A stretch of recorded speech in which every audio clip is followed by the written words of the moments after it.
JD's last session, by the way. Yes, it is. Mm-hmm.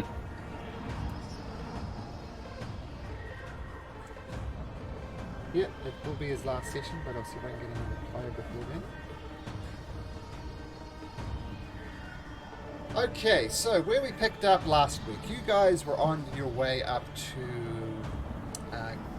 the Cairn, but on the Icewind Dale map, so you get a perspective of where we are. So, you're right. You're on your way to Calvin's Cairn to get someone called Garrett, and his husband from Targos over here is where you initially got this quest. Apparently, he went up there with 3 companions. One was a Goliath, one was a halfling, and one was a tiefling. And that's about all you managed to get from Frozen Fire Expeditions, which was here in Kira de Naval, which I assume you'll go back to next after this is all over, but of course you could go across to Lonelywood or somewhere else if you wanted to. But the choice is yours.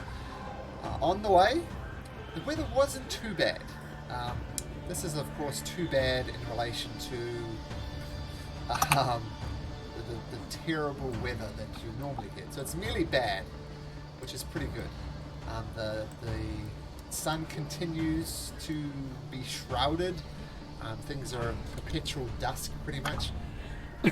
And of course, it's cold. This never-ending winter has continued on for 2 weeks. And on your way to Calvin's Cairn, you saw a mysterious figure seemingly sitting on a snowbank.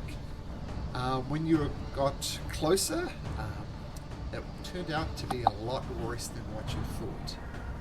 As you were standing on the snowbank came to life, and this massive dragon, whoosh, stood up out of it. And it appeared the figure you were seeing was riding on it in some ways. You can definitely see the saddle where this thing is on now. Just a reminder, by the way, to get Sirenscape up and going if you haven't got it already. And you hear the roar of this dragon, and it starts shaking the snow off. Theodore, you are first to act. What do you do?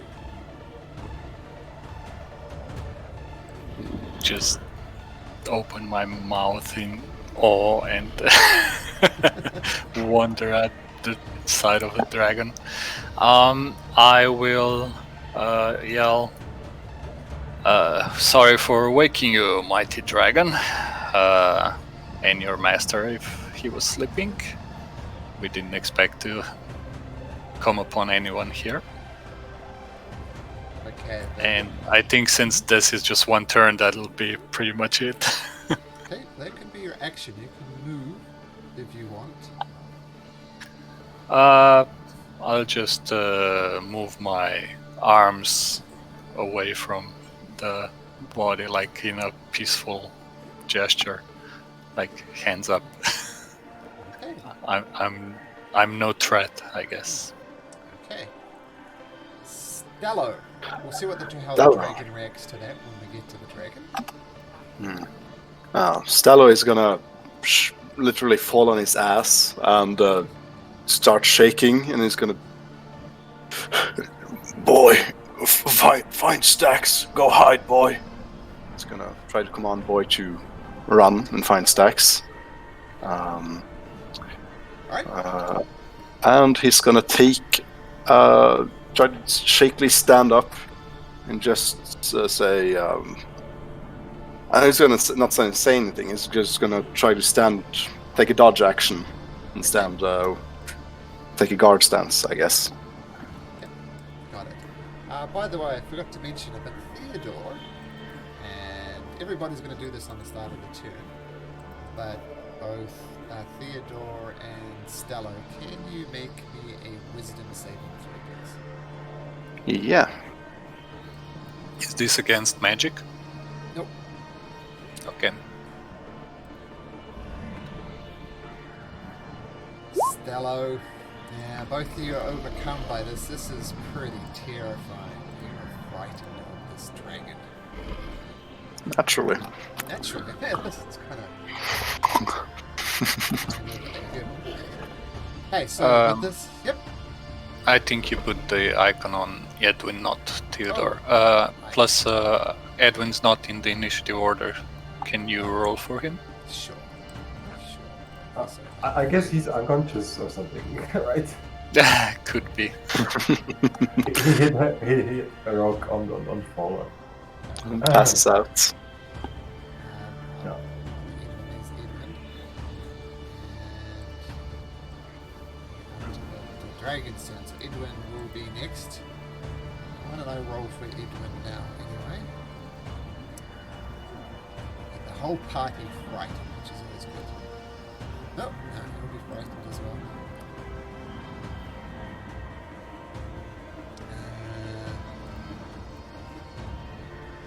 The dragon stands up and shakes off the snow, and you're all kind of pelted with snow. This massive creature comes. And it turns and it looks directly at Theodore.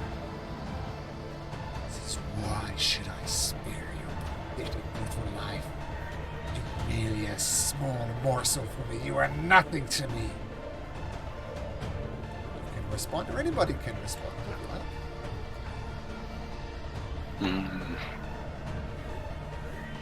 We might be of more use to you alive than dead. Oh, powerful dragon. Possible use could you be to me? And it stomps directly over Edwin, who's like cowering underneath it, like between his legs, and says, "What could you possibly offer me?" We don't know what you want, but in case you're tired of the taste of fish and meager kobolds that you hunt here, we could provide you with some stew, perhaps?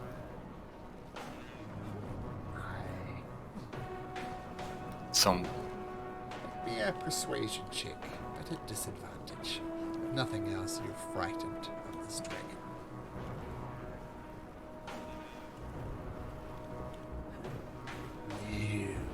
No. Oh, fuck. I don't eat fish. I eat little gnomes and humans and half-orcs and this thing, his head does turn to the south, and you see some elk over here. Edwin? Edwin is just going to cower. Let's see how stalwart boy is. So, wisdom saving throw. Yeah, he's... boy starts to cower and whimper, and he doesn't go prone, but he is frightened of this creature as well. As it starts whimpering, he lets out a bark, just if nothing else, because he's a little afraid of what's happening. Garrosh, why don't you make me a wisdom saving throw? Oh man, you're frightened too. Turns out thick and level characters shouldn't be doing this type of thing. So you are frightened, Garrosh. But what would you like to do? I don't think my wisdom saves will get any better in time. Not much, anyway.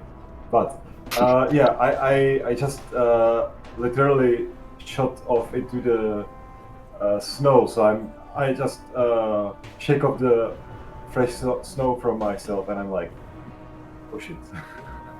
And I'm like, no, this is not happening. And then I listen to the conversation that just happened, and I shout at the dragon, "Oh, mighty dragon, can we hunt some elk for you, so we can please you, and please don't eat us." Turns round and places a claw almost on your chest. It says, "You think I cannot hunt for myself, you pathetic half-orc?" Oh, no, not at all. I'm sure it would make you no problem, but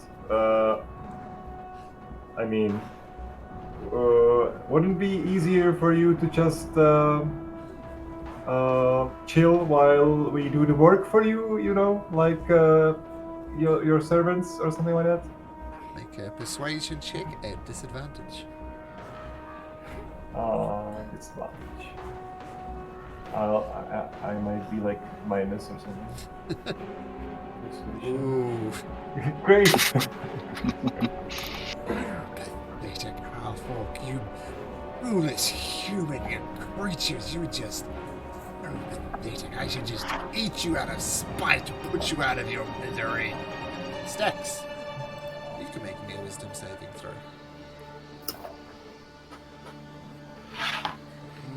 Yes, it's that everybody's frightened. And the creature does turn in your direction and says, "You think I can't see you, pathetic elf? I can see you."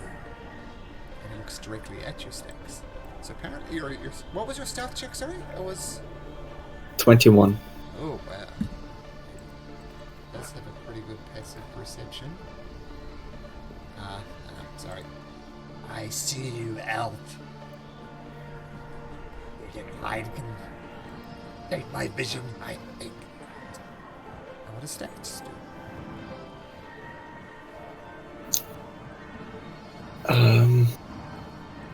Is there any form of snow or Plenty of natural? snow. Yeah, but like snow falling, like a natural obscuring of visibility. There is snow falling. It's not blizzard-like conditions, but there's a decent amount of snow coming down. If that's the case, then Stax will truly just back away, probably 35 feet, and try to hide again. Okay. So feel free to take your movement.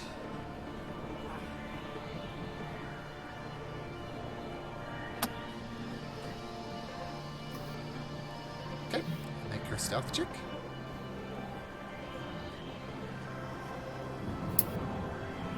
So 17.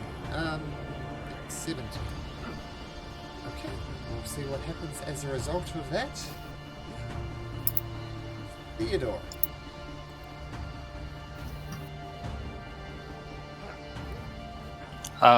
Theodore will use his brain, and while everyone's covering from the dragon, realize that the person riding him must be in charge, not the dragon.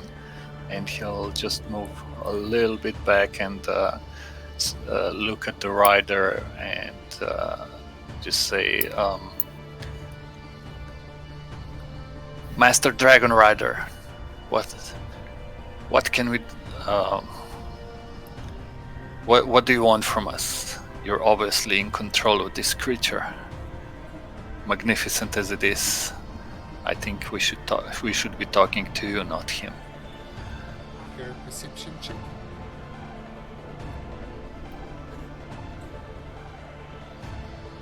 Also with disadvantage, because I'm frightened. Yes. I think it's all ability checks, right? Oh dear.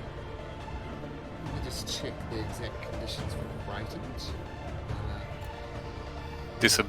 Disadvantage on ability checks and attacks, plus I can't move towards the dragon because I'm frightened. So that would be a disadvantage. So you can't quite get a beat on this with this terrifying creature right in front of you. Regardless, the creature doesn't respond. The dragon turns around and says, "You do not talk to Malathon. Only I talk to Malathon. Direct me directly. Gnome." That's for Master Malathon to decide.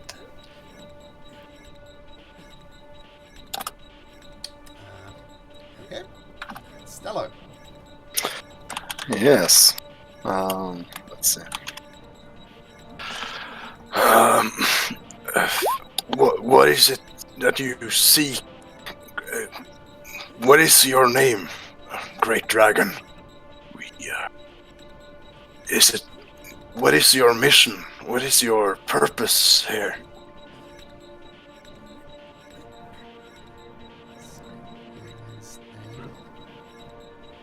Me. There are two ways. And my mission here is to feed and to eat. And you're looking particularly tasty.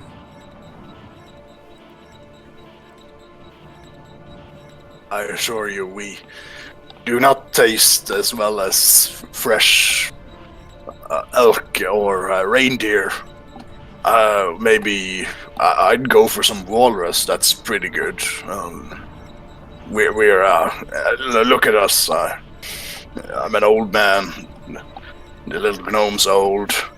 We're won't taste well going down your gullet. You do not. It's true. It's true.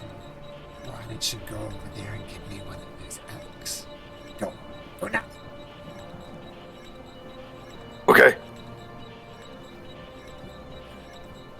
And I guess I'll Yes. In that case, I'll obey and move 5, 10, 15, 20, 25, 30 over here, and assume my starry form with a bow. Okay. And I did adjust your character sheet, by the way, so you should just be able to click directly now. Oh yeah. Is it on wild shape or is it on my It's on, sheet? it's on like usually where you attack, like you've got create bonfire, guiding bolt, right down there. There's archer. Yeah. Yeah, nice. Yeah. Well, I'll assume my starry form, and I'll hold my. Let's see how far away it is. Yeah, just far enough. But I'll hold my action to attack with my bonus action until the rest of the party is ready to engage with the elk. In that case, I'll fire. Okay, the creature puts a big talon right on the chest of Edwin. And he looks around at the rest of you and says, "Bring me food." It is actually Edwin. Is not here. He's got a dragon claw pinned to his chest. Good boy.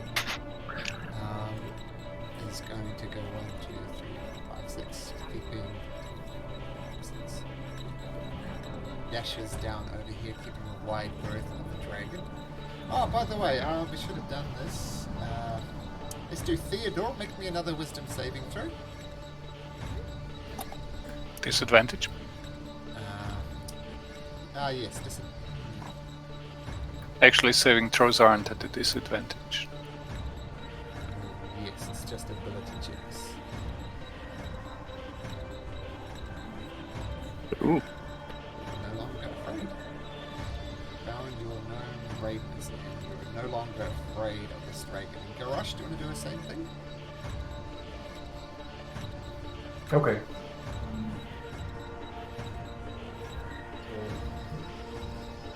Ooh, Incredible. nice. That's the way to do it. And let's do one for...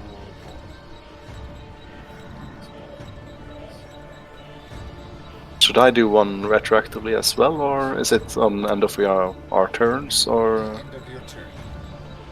Okay. Boy doesn't mind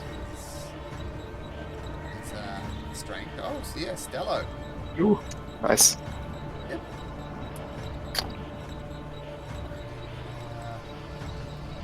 Your courage, it seems. Garrosh.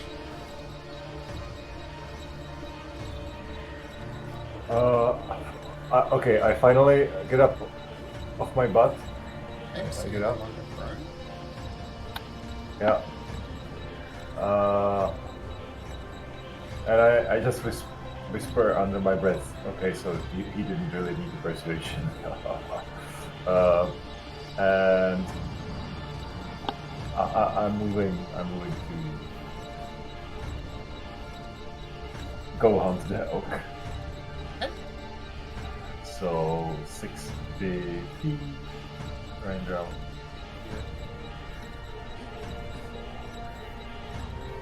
Okay, I and I'm not basically start running towards the elk. Okay, I'm not giving Edwin a saving throw. I'm picking for various reasons, he's just paralyzed on the ground down there.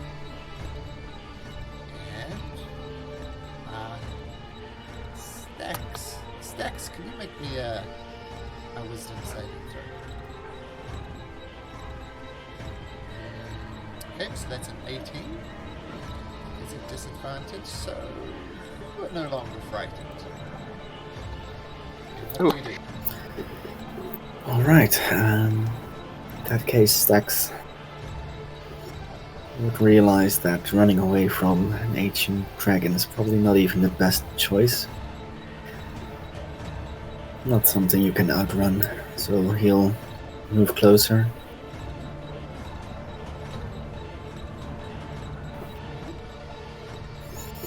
And quickly measure.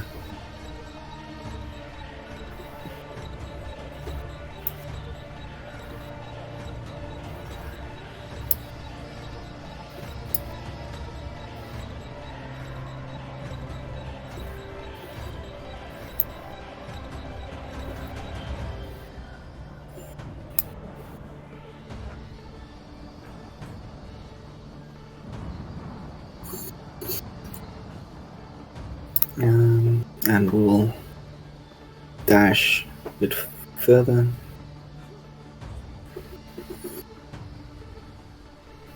And prepare an action to shoot an arrow at the closest elk.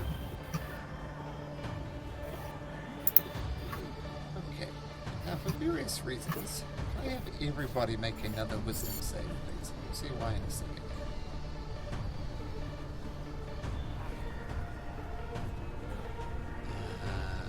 Nope. So where did we start from? So 4, 23, 8, and 15. Well, Theodore, you're definitely frightened. Stax, you're okay. Everybody else is frightened. Because what you see, you're not frightened of the dragon. But you do. Oh, that's a bit small, actually. You see this massive.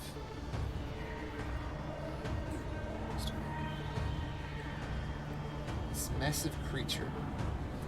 It's not fuck. It's quite a bit higher than you guys.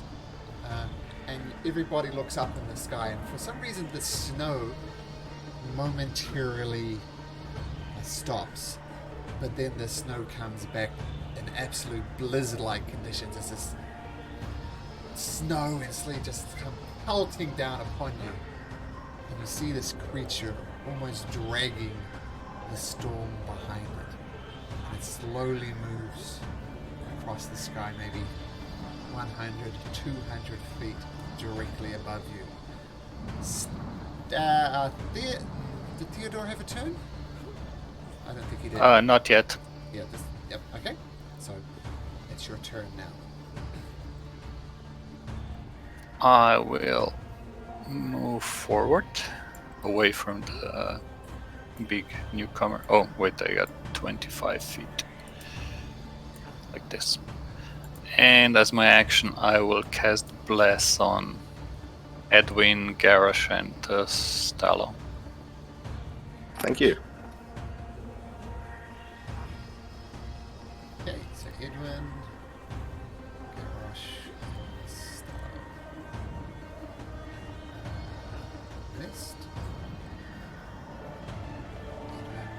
And that's my turn. Alright. Dello. Yeah. Stallo is gonna move. Let's see. Over. Right. 30.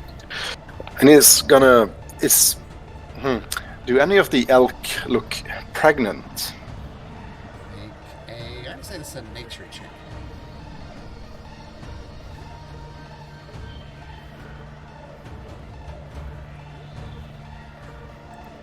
Yes. And it's the one with the blue dot. Okay. I will not shoot at that one. I'll shoot at one of the perhaps male elk in the closest one, this one. Let's see. And Starry Bow for my bonus action. Let's see.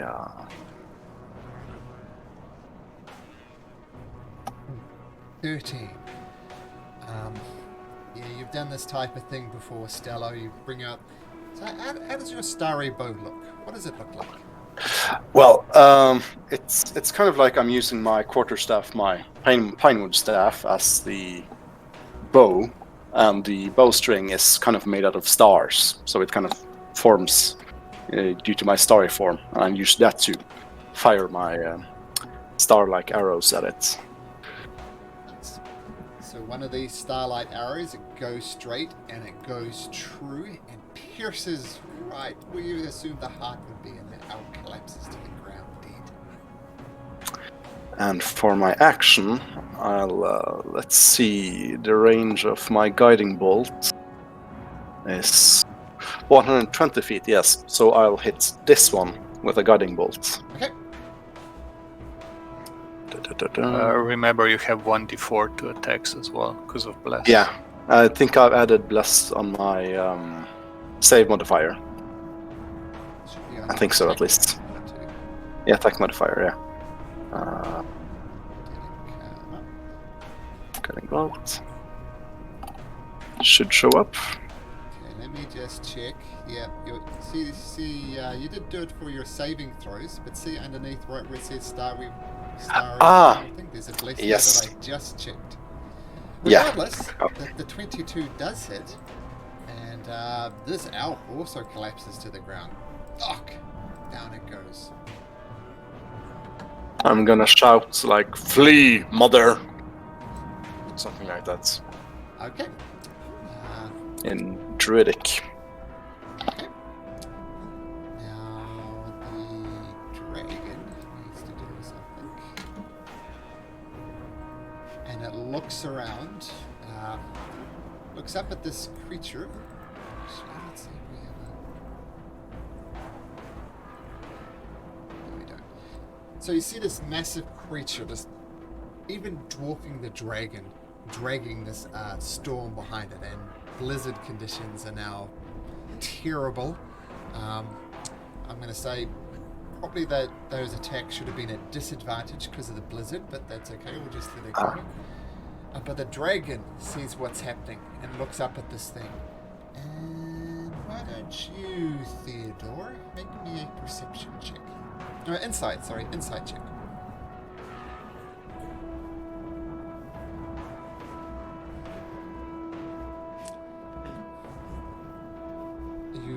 I'm frightened, that's why it's at disadvantage.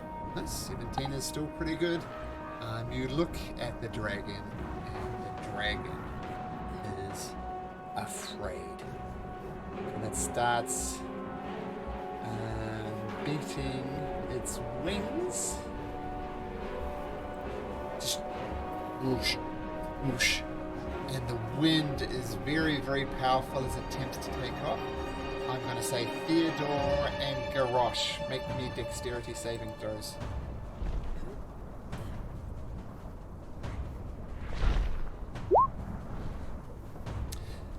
Oh yeah, you're not blessed. You both get knocked.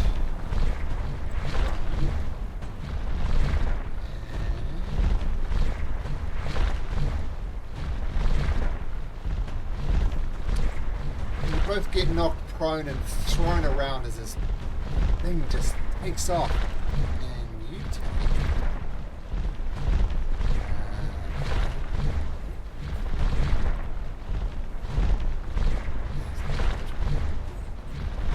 take 15 points of damage as his wings just whoosh, knock you off your thing. So 15 points of damage. And creature is going to use his turn to slowly get airborne and take off in this direction, right between Stello and it's about 30 feet up in the air now.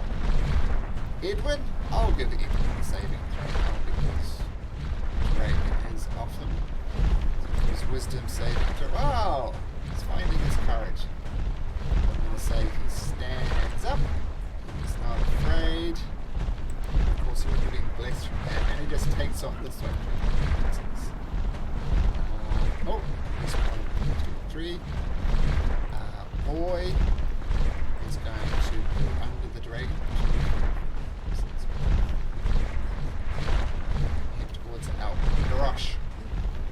JD just logged in. Oh, excellent.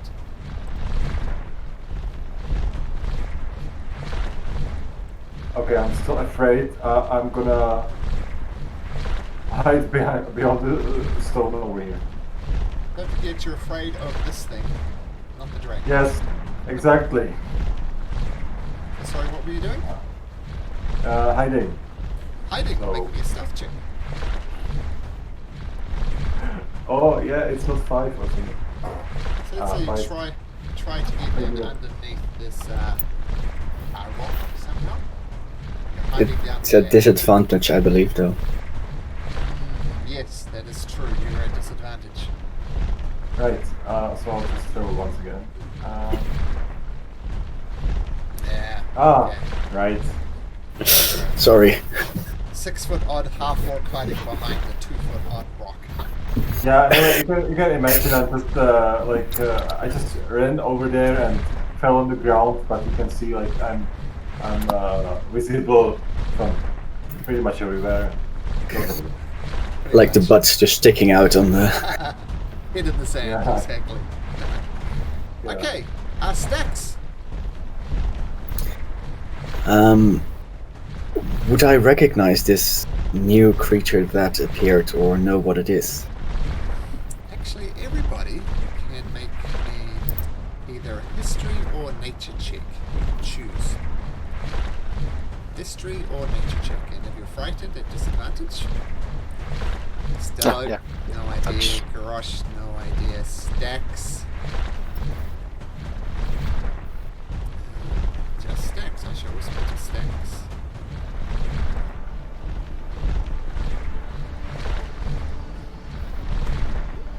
I'll let you do with that piece of information what you like. By the way, the tokens have name tags, so we kind of know who it is.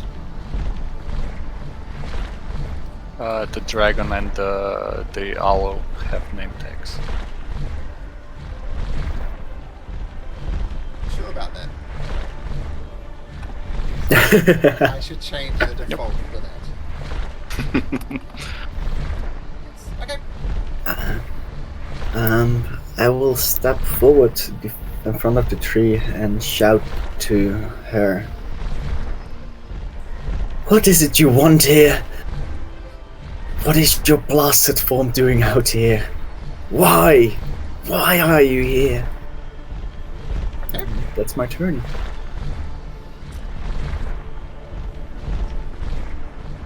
You swooping along, dragging the storm behind her. Theodore. I am also going to cover. Oh, there's a dragon there. Yeah, I don't want Dragon. to. Yeah, you're good. Yeah, I'll just run over here between the dragon and the owl. And I will dash another 25 feet Okay. over here. And I think that's... Oh wait, bonus action. I'll cast Sanctuary on myself, because I would, because I'm frightened. Very good. It's a bonus action, so I can still do it. And that's my turn. Okay. So you're sanctuary, so yep, got it. Stello. Right after Stella fires his bow and his spell, he's gonna look up and go like, What is that thing? By the gods.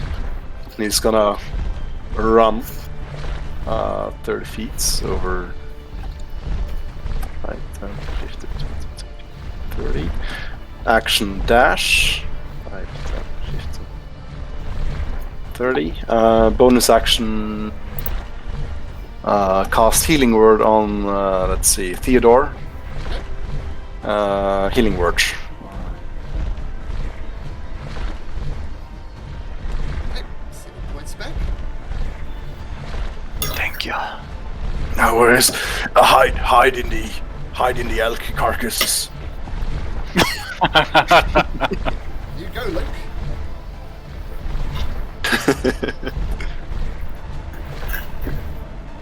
So you really And, go into the elk Well, I can't get close enough, but that's going to be his intention. You're not dodging anymore. But you do cast your healing world. Healing world. You're going to heal the whole world. Healing word on Theodore. And divine energy flows from him, from you into Theodore. You're feeling a lot better, Theodore. Garrosh, you're kind of in a bad spot here. The dragon is above you.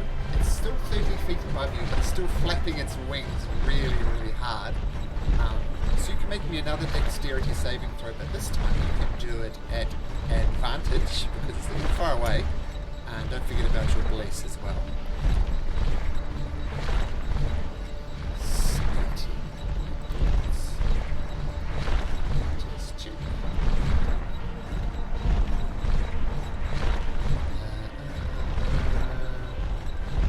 Nope.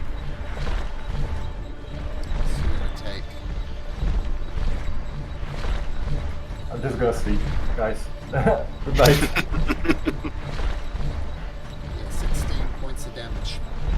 Great. So good news. I'm no longer afraid. You're no longer afraid. You are blessed. You are prone. Just And unconscious. Yep. Question: if I have 25 feet of movement and I need to use half to stand up, does that leave me with 10 or 15 feet of movement? we usually round down. 25 to round down. I'd say 10. Okay, so I would be like 5 foot closer, I guess. Dragon seems to be fleeing from this creature that's dragging the storm across. Edwin! Did someone say Edwin was on? He was in the game. Like his character was next to ours. Strange. What would Edwin do? He's going to go behind this rock. Attempt to hide. He's not particularly good at. It was a 60. Boy. He's going to come up and start barking at that elk, trying to take it down, scare it, intimidate it. It doesn't get close enough to do it. It's still barking. Garrosh. How are the elk still there? Oh, that's a good point. I'm assuming they're cowering. I'm sorry, I'm just picturing this entire landscape going and just some elk there just no.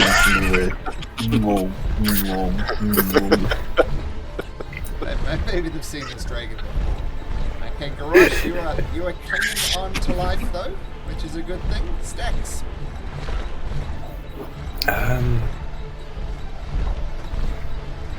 Thax will use her movement, bonus action to dash, to run forward and to shoot an arrow at this monster. Ooh. What's the range on your bow? 80 feet. It's your short bow, right? Yeah. 80/320. So you can go up to 320 with it, but it will be at disadvantage. So sure, take a shot. But I'm taking a shot at this one. Yep, it's up at least 100 feet in the air. 100 feet in the air. Okay. It's dragging the clouds. But you can take a shot. It's going to be a hard shot. Oh. And you're not blessed, are you? Oh, it's a natural one. Yeah. Yeah, you shoot it up, and there'll also be disadvantage due to these blizzard conditions that are now going through. But your arrow almost does a 180 and lands some here next to the plot. And she'll Darts shout, around like that. "Where are you going? I'm not done with you." Wow, nice. Okay. She doesn't help you. She'll be here just off the edge.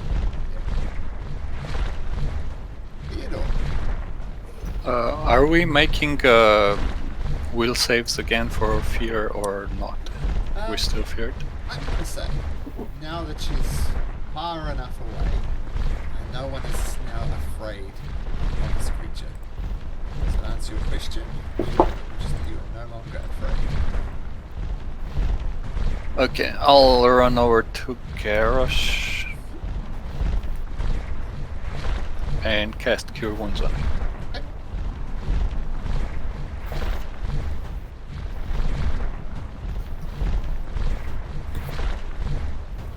Just enough to wake him up. Okay, still prone. Oh, by the way, doesn't Garrosh have the orcish thing that gets him back to 1 hit point? That's right. Yeah, I Yes. forgot about it. I was too scared to use it. You were playing dead. Yeah, that's true. You could Yeah, have more done or it, less. but since you forgot to do it, we'll just carry on as we were.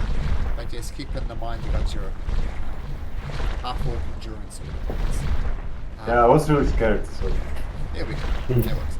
Theodore, can you make me a Constitution saving throw, please? Okay, good. That works out well too, because everybody is still blessed. You forgot to do that for your concentration, bless.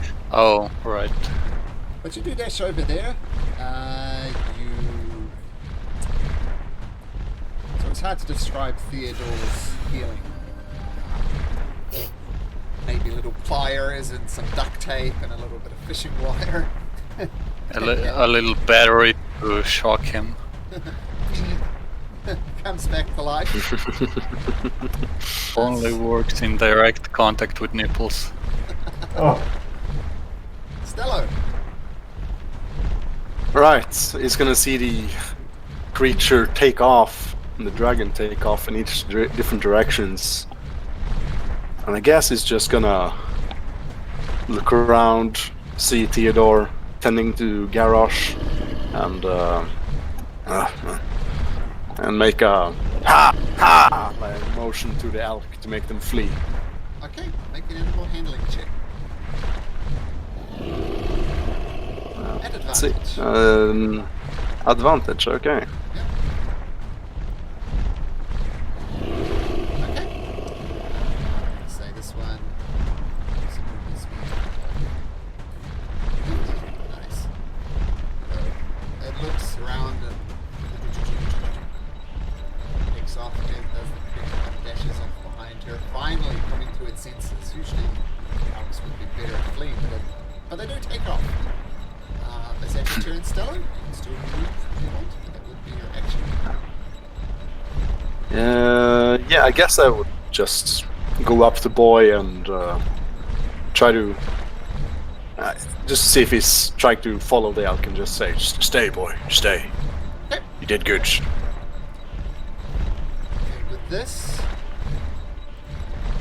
you see the dragon disappearing off into the distance, but not before you hear it roar. "Don't think I've forgotten you, Arabi." Now, disappears out of sight into the blizzard. Edwin, still not here. He'll continue hiding where he is. No one's dying. No one's being attacked. Go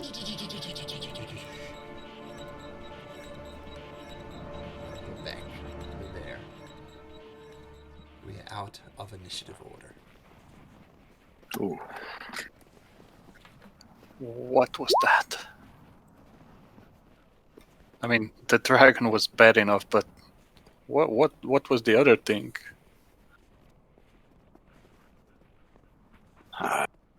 Are you okay there, Theodore? Garrosh?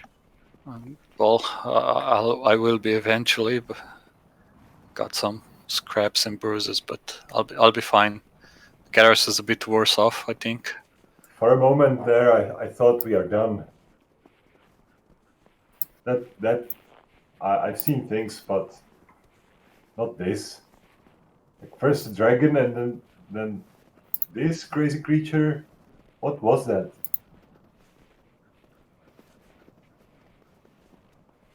I've never seen anything like it. Not that I can remember in all my years. Where's Edwin? Stax? Where are they? Stax has probably been running for a few minutes after. I don't know, shouting, shooting a few arrows. Will probably take about 5 minutes before she returns. Well, this is an interesting point. The blizzard has picked up with this creature dragging the storm behind you.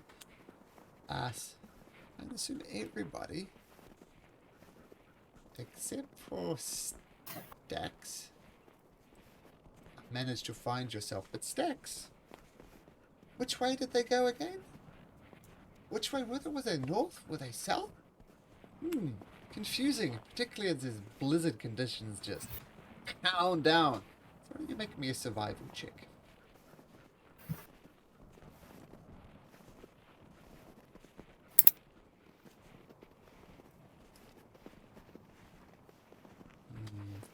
You wander around for a good 5 minutes. Can't find them.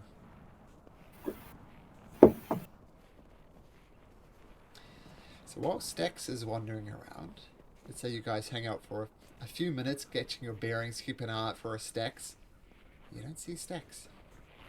So what do the rest of you guys do? Just out of game, when I healed Garrosh, it again didn't count the intelligence modifier, so you should have gotten 8 healing, 8 HP back, not 4. I fixed it again in the character sheet. Cool. And Rush, this but- is no place for a short rest regardless. So I'm not sure if you accidentally clicked. Stello. Yeah, we're not short resting, especially not out in the open in these blizzard type conditions. So just keep that in mind. I'm not resting. It says short Okay. rest for Garrosh. Oh, sorry. Yeah. Sorry. Yeah, I saw it. I took it back.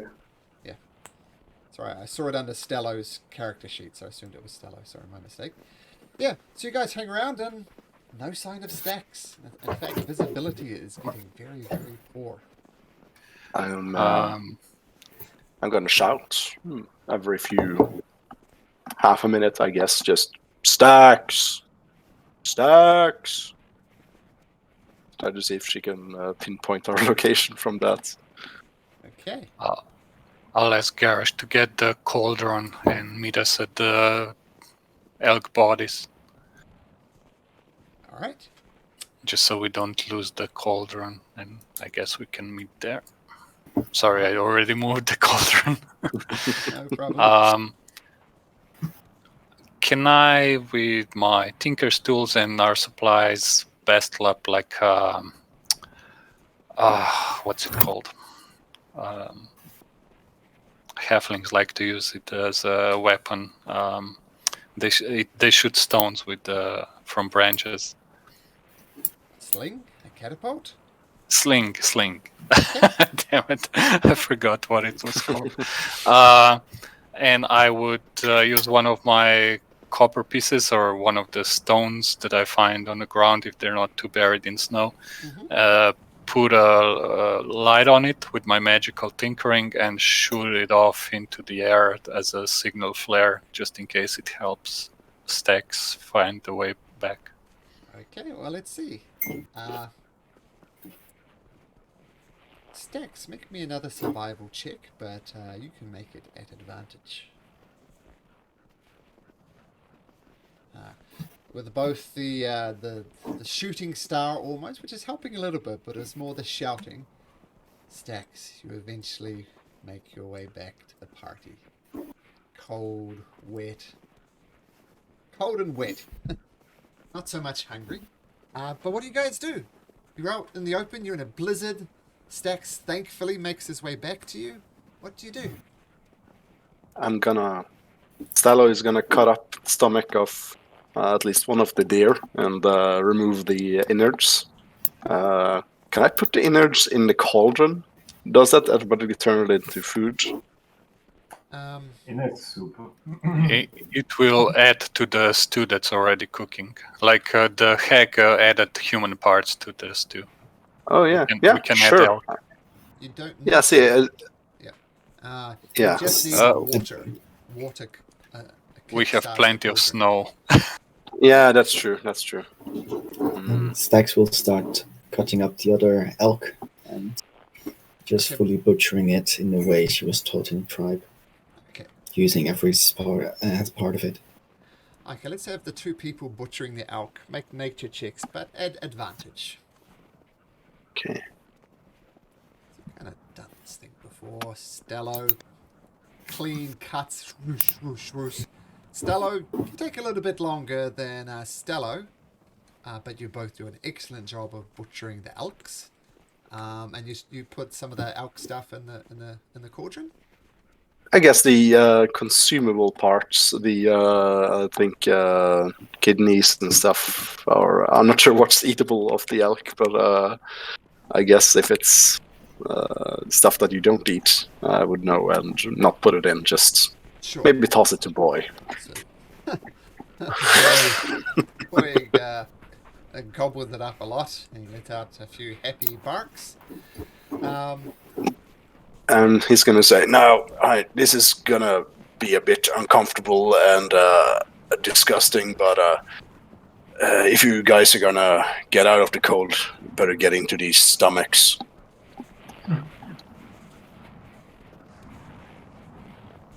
What about we try to find some cave or something? Yeah, I suppose that also works. We can drag the elks there. What do you think? I've heard there are some caves around here. Yeah, you think so? Yeah. Mm-hmm. Yes, I that don't sounds know like a good idea. if we are close enough, but in this Rush. blizzard, I'm going to say, given the blizzard conditions, and even with people helping you, I'm going to have you make a survival check, but at disadvantage, to see if you can spot somewhere to shelter from the storm. Because it is just pelting down with snow. Very, very uncomfortable. I'll give him guidance if he's starting to look for shelter. Sure, this might work out well with that. I know that was the survival with disadvantage, but with a guidance. the guidance Good. is plus D4. something. D4. Okay, so I'll just roll it next time.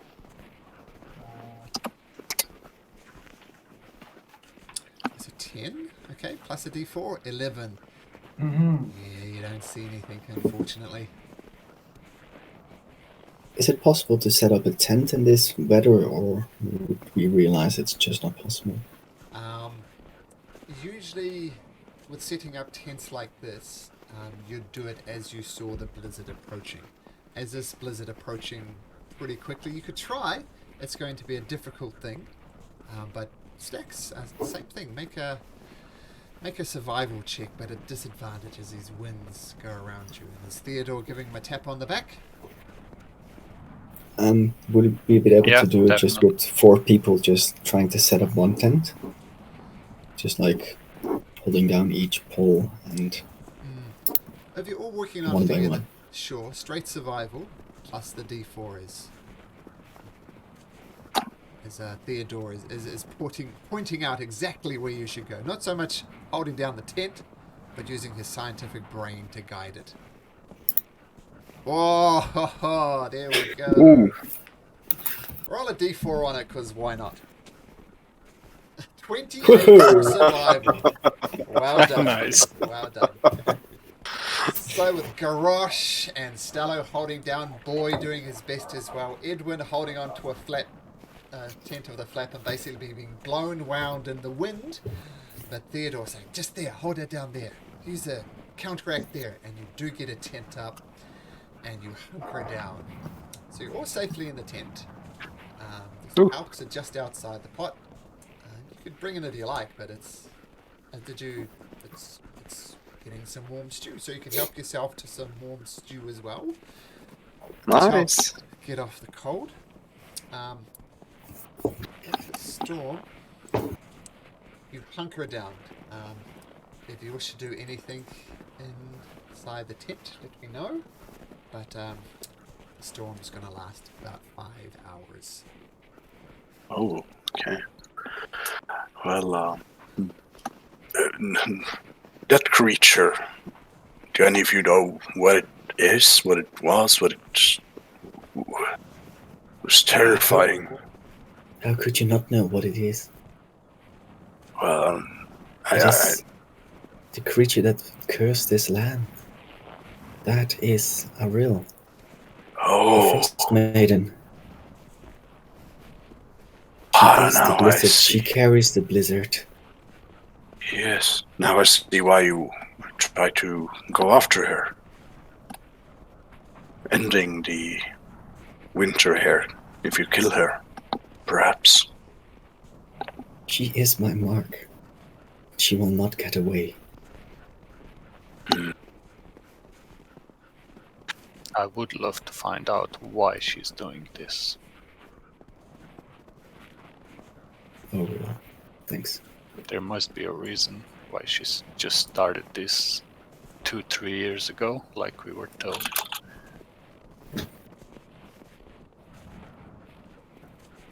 So do I. So many questions for her. Well, let's hope next time she's not gonna fight us, but talk to us. Always better than fighting. More productive, usually. What kind of creature is she, Stax? Is she like a deity or something else? I do not know what specific type she is.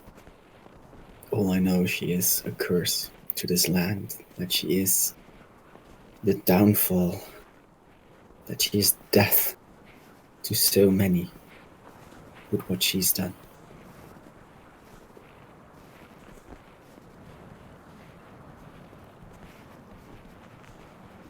Well, I suppose we might have, as we live another day, more chances to run into her, perhaps.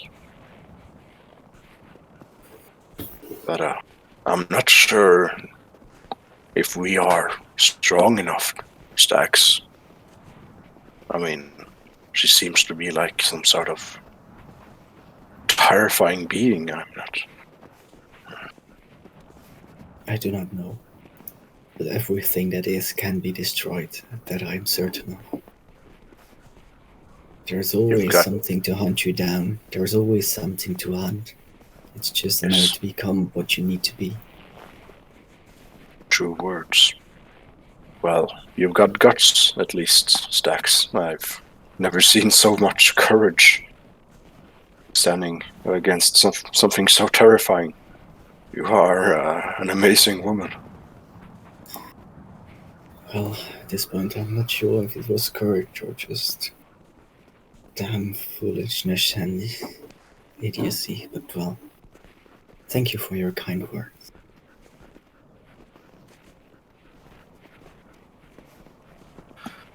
Well, we live. That is good.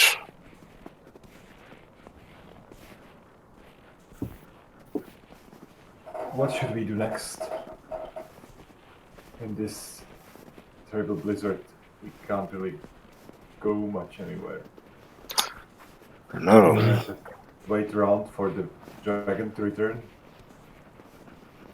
Well, I do not think we can go anywhere in this blizzard. And I do not think this dragon will be back soon. We must make sure that we not get snowed in, however. Let's hope he's more scared than we are, actually. From Oriole. Oh no. And Stax will, like, once every half an hour, go outside to try to make sure that the tent is not fully covered or snowed in, just to make sure that they've always got a way out. It is getting snowed in, but Stax, it's easily enough to shovel snow out the way, so whenever this blizzard does fade, you should be able to get out fairly easily. Good idea.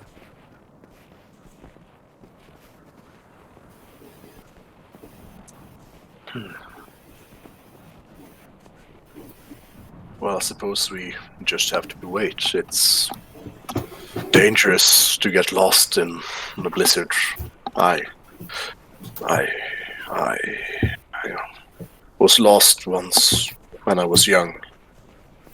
It's not a good experience. We came here to find the expedition and the Goliath, right? Yeah.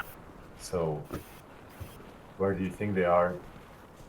If they are still outside there for a few days, they must have hidden somewhere else. So, like, Yes, if they're alive, they must have found some kind of shelter. But There is always the chance that they are inside of that dragon already. that is a terrifying possibility.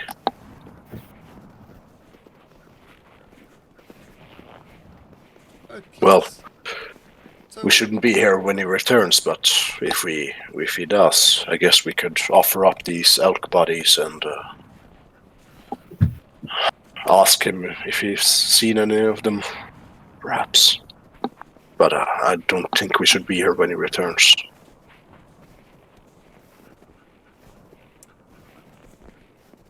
So When he out, he won't forget us or forget her. Did he mean us or her? we got the impression that he was talking to you. Uh, The thing floating across the sky was probably far enough away. You get the direction that he's not forgetting about you. well, I guess we'll have to watch out for that one. Let's hope his interest is somewhere else for the time being.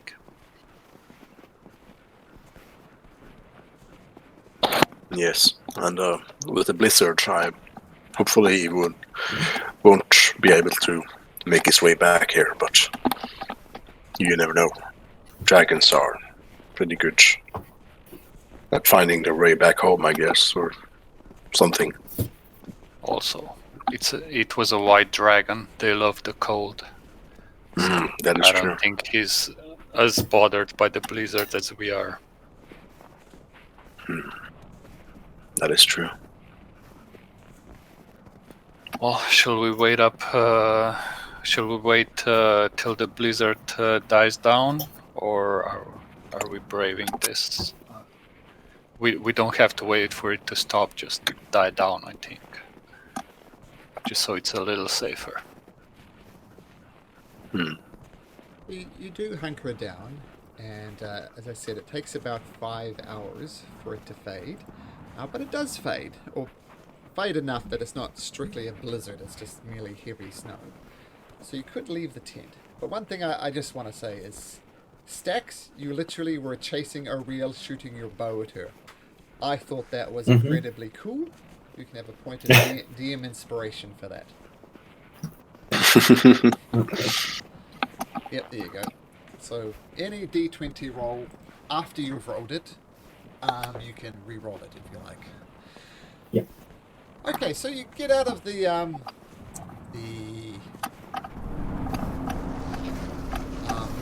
tent and start trekking up and getting your way towards Calvin's cairn.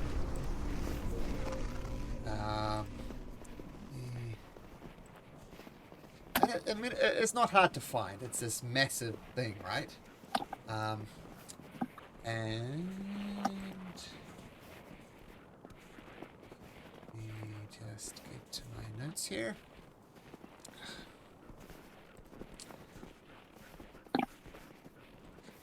So you find your way to the base of Calvin's cairn,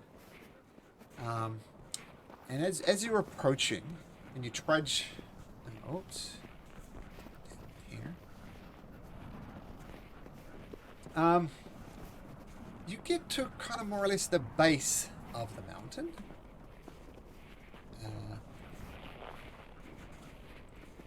And right, actually, I'll drag you onto the map. This is a bit of a funky map, but you all should be able to see this big, beautiful mountain here. I assume you can see the mountain. Oh, Yeah, cool. just needs to focus. Yeah, now we Yep. can see it. And you don't see in here, right? This is black. Yep. Perfect. Okay, and you can see there's a fairly obvious path up the side of the mountain, which is that blue line. Like, come across here, steep climbing, duck between these things, through here. A bit of a steeper climb here, and here, and here. That would get you not quite to the summit. I mean, the summit is up here. It's Edmund Hillary level climbing to get up to there. But you do see two tents pitched in the snow near an icy outcropping that acts as a natural windbreaker. Between the tents is an overturned sled, and still harnessed to the sleds are 5 howling dogs. And they're just barking. They're going nuts. What do you do?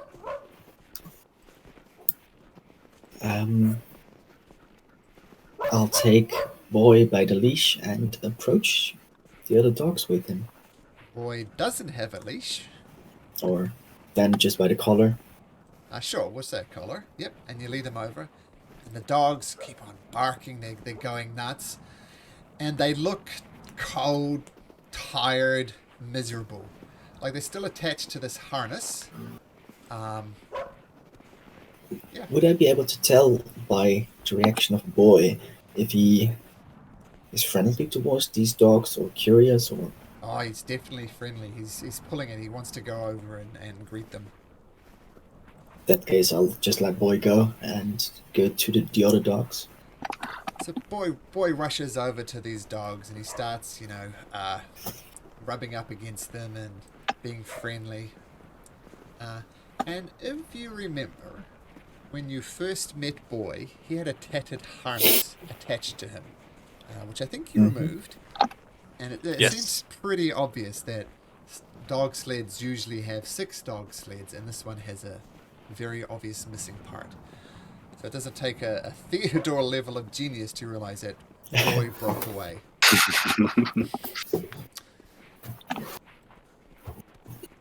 Alright, Is it just the dogs, not no one else? Make a perception check.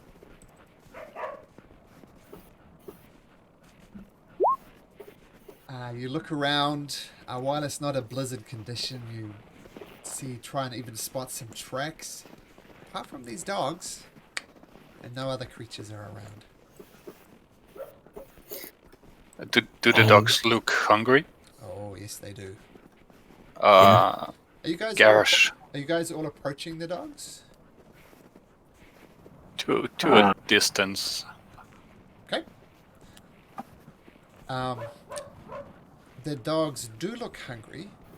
You look a little bit closer, and there are 2 crates that have seemed to fallen off the sled, whatever overcame the sled. One of them is open, and you see inside of the crate, as if the dogs have bitten into it and scratched at it. And you gather there's probably some rations in there that the dogs had been eating. But the second box, which is further away, they just can't get it. They're tethered to this broken sled and they can't move. So you get the impression they ate from one of these fallen crates, which is maybe it's what kept them alive, but the other crate is just plain old out of reach from them. Garish, would you start up the cauldron? I think these dogs need to eat something proper, not just rations. Did we take the elks with us or something? Or... I think maybe we left the carcasses. Right. Yeah, we can say we harvested off some elk meat, though. That's fine. Yeah. And Stax would have liked to take the pelts as well. Sure. She does not like leaving anything.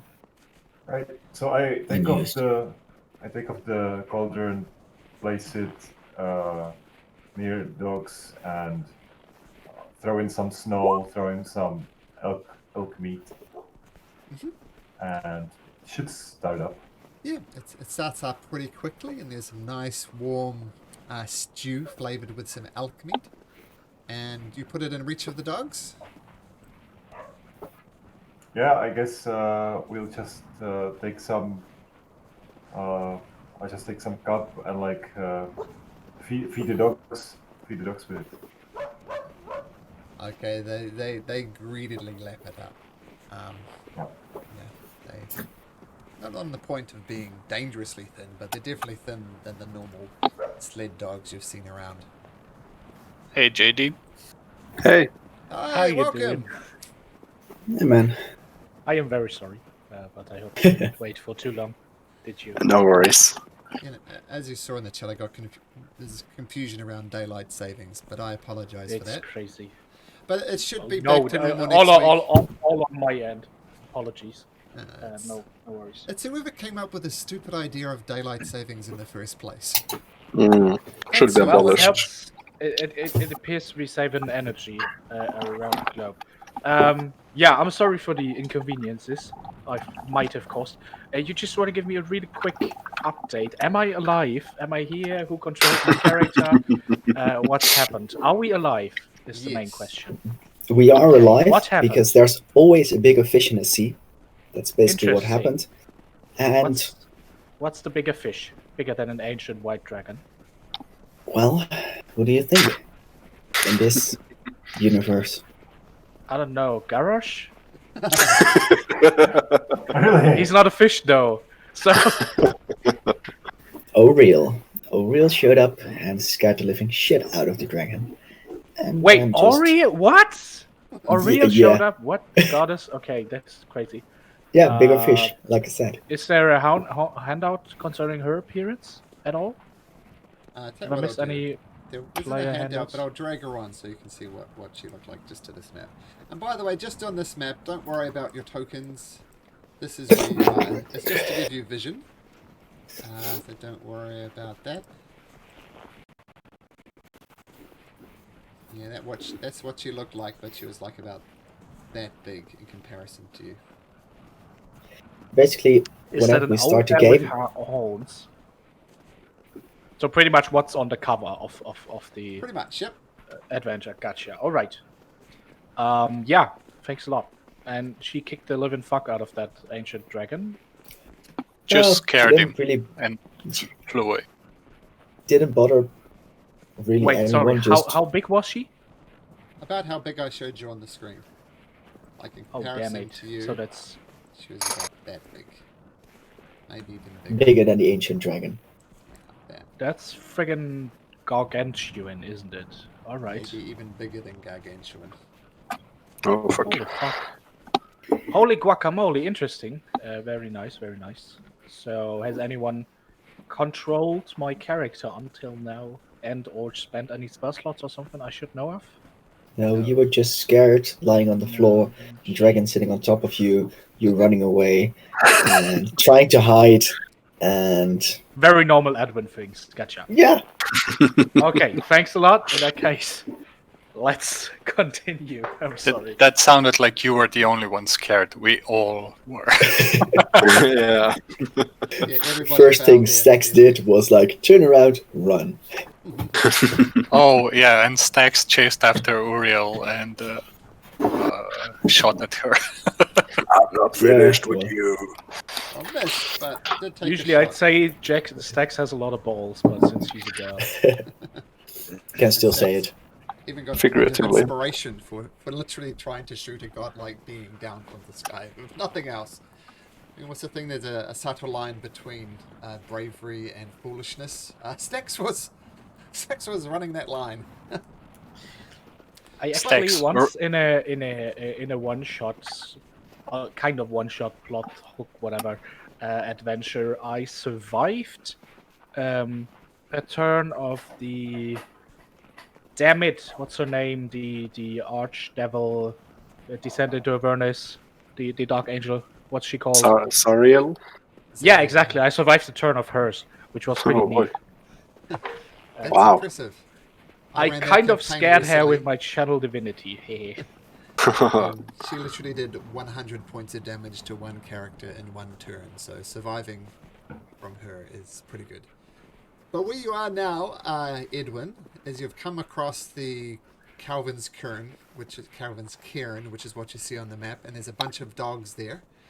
Garrosh, I think, has fed them, but they're still attached to the sled, and it seems very obvious that boy broke away from the sled and took off back to Targos, which is where you first got this mission from.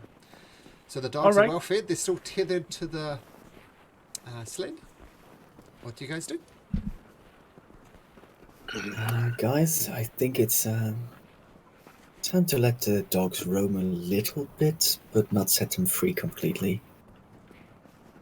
Because they're probably... Yes. So you set them free? Are you sure about that, Stax? But what do you think? Not setting them free, but just tie a rope attached to them so they can roam a little bit. Because at this point they've probably been standing in around the same 10-20 square feet for days, which means they're basically standing in their own shit. And might be cold, but still not very comfortable. That is true. Do they look hungry? Less hungry now, having been fed a little bit. All right. That's what I was about to ask. They're just kind of whimpering a lot at the moment, pulling at their the leather bindings that bind them to the sled. So if you guys agree, let's... We can let them go completely. I mean, they'll stay here and wait for their owners. Unless they're like boy and they'll run all the way down to wherever we met Garrett. What was the place? Yes. And I would run 100. Yeah, exactly. We still might need to make use of them. Yes. If we can repair the sled, we could use them to speed up our transport a bit. Or if maybe we find some survivors, adventurers. Yeah, if they are hurt and they cannot walk, what do we do? Yeah. I would keep the dogs in the sled. Okay. I guess we could. I suppose we're probably going to go up the mountain and then come back down. Probably won't be too long if they're fed. It should be okay, but yeah, depends if there's a risk if they might chew off their harnesses or leashes. But then again, boy did so anyway. But yeah. Well, they haven't done so after days, so I don't think they will. Quick question: How far are we until we hit the top of the mountain? You could probably get there and back in a day, like 4-ish hours up. Okay. 4-ish hours down. But I think it's already quite some time. Well, while I certainly enjoy people's company over that of animals, these dogs suffered enough. Let's set them free. If we are about to, they wait for us to return, which is at least another day's due. They shall suffer no more. Actually. But if we set them free and they run away, they probably get eaten by something, or freeze to death in these conditions, right? They are better off with humans, or elves or half-orcs. I mean, There's no guarantee we're coming down. They could just starve to death, bound there. If we are not coming down, then I don't care about the dogs because we'll Garrosh, you see, there is a famous saying: if you do love something, set it free. If it loves you back, it shall come back. No, you don't understand me. I don't love the dogs. I just want to use them. Come on. Stalo, Come on, be reasonable. Stalo, are you You're a man of nature. Are you able to talk to animals? No, do not have that ability. Let me. I do not have that prepared. Let's see. Yeah. Oh wait, I do have animal friendship. Yes, I do not Hell have. yeah. Do not have speak with animals prepared. They just basically charm spell. Choose a beast you can see. Beast intelligence. Yeah, it's basically a charm spell. So no dice. But oh wait, ritual spells. I do have ritual casting, and speak with animals is a ritual spell. There we go. Indeed it is, and if you've got it prepared, you should be able to do so. Yeah, I think that's the thing. Yeah, only wizards can cast the ritual spells without preparing them, so it's not prepared, unfortunately. Well, try to like communicate with Boy to take care of these dogs and maybe have them stay here if they can, because I don't want to leave them on a leash. Yes. If the rest of you agree, of course. Yeah. Oh, I understand. But just for time of day sake, I believe it's already quite late in the day because we've done some traveling, stayed 5 hours in a tent for the storm to pass, did some more traveling. So we can also just set them free tomorrow in the morning when we head up to the mountain. That's a good idea. Should we take And them for the with us? time, I might have something that they will very much enjoy over the course of that time. And I believe, if I remember correctly, feel free to correct me, but I believe I took a giant bone from that skeleton thing Yeah. giant we You did. did? And I suppose these dogs would like that. And if that doesn't do the trick, or even if it does, I would, in addition, with a few of Boy's dog snacks that I got from the dude, the dude from Targus, Keegan Veldran. He gave me a few snacks for Boy. I should still have a few left, I believe. Sure. And try giving them chicken flavored snacks as well, since that got Boy hooked on me, didn't it? Okay. They greedily devour the chicken flavored snacks. Yep. They seem a lot less panicky now. They kind of went crazy when you saw them, but they're still pulling pathetically at their harnesses. Their problem, by the way, is not that the sled is damaged, it's that it's upside down. It's kind of a little bit buried in the snow, so they just can't physically drag it through the snow that Well, way. being the first to figure that important information out, I shall try to turn it around. Okay, you turn Okay. it around, and the dogs immediately start taking off south, just bolting for it.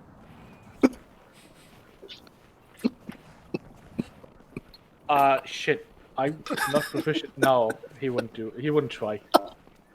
He's not proficient where vehicles land, and he's kind of shy. So hell no. Not gonna try to jump on. Boy stayed with us, probably. Yeah, he's kind of boring.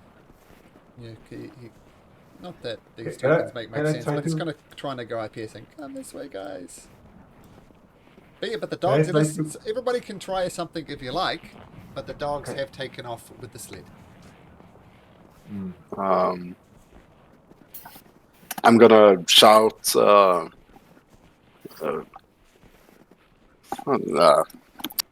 Come back, dogs! Come back! Come back!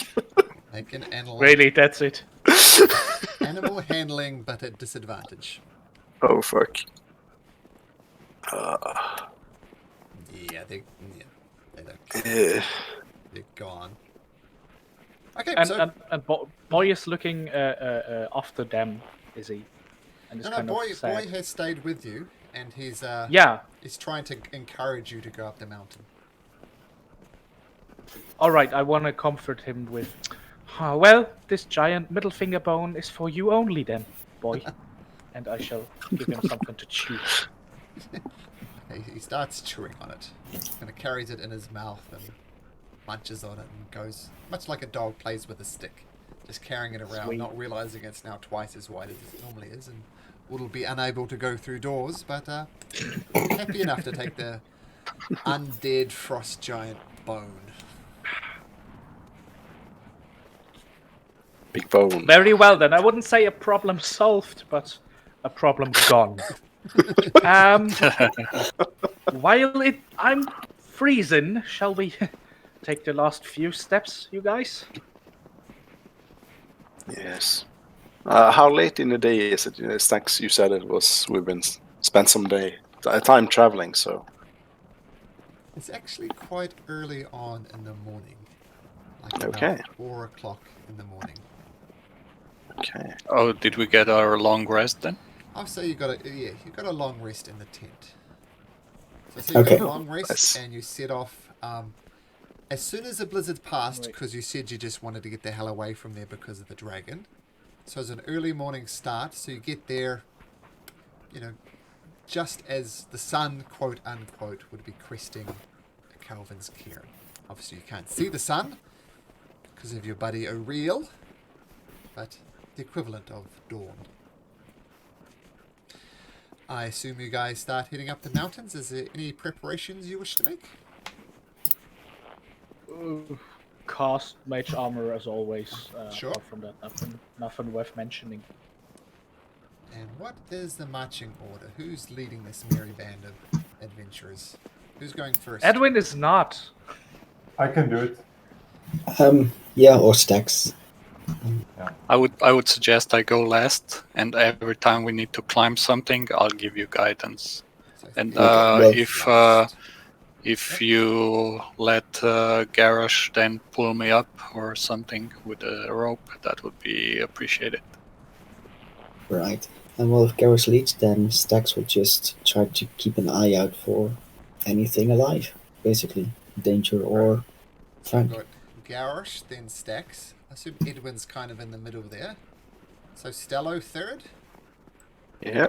Okay, so we have Garrosh, then Stax, then Stello, then Edwin, then Theodore. And I think Boy was most friendly with Edwin, right? Absolutely, yes. Boy will kind of trot next to Edwin. And Theodore mentioned wanting to be tied. Are you tied together? Yeah, let's do it. If Garrosh goes first, which I think he should because he's the strongest, then I'm not sure if I want to be tied to him because I'll be in the way if I'm going last. Okay. All So right. I'm not sure. Maybe I would be tied up to the second to last person, and then that person can give the rope to Garrosh when he climbs up. Yeah, we should actually all connect on a rope if one of us steps on a hole under the snow. Yeah. So Yeah. Also good. we don't lose anyone. Yeah. By the way, we also bought those climbing gear from the expedition Yeah. shop, so we have that. Okay. So Garrosh, you start heading up the mountain, and I assume like 5 feet between you. Yeah, something like that. Okay, so Garrosh, you go up, and Stax, you're looking around this kin, and you feel a tug as Garrosh starts going up. Stello, same thing, following up from Stax. Edwin, looking a little winded as Edwin always does, but Boy just trotting beside you, and Theodore keeping up the rear. And you're all keeping your eyes out, men. Who knows what's ahead of you? But you start climbing the cairn, and the wind, it does pick up. It cannot because you're a bit more exposed out here. You're slowly closing your up. Sometimes you have to help each other up a little bit, but it's easy enough to do. Most of this is like a very steep climb. There's some bits of rocks you have to jump over, but you gradually get it with the wind blowing in your face. The first part of your journey up the mountain goes pretty uneventfully. But what you do see on the side of the road is a bunch of mountain goats, and they just start bleating at you. Do they seem hostile? Make a at least insight. Rah! Vicious creatures!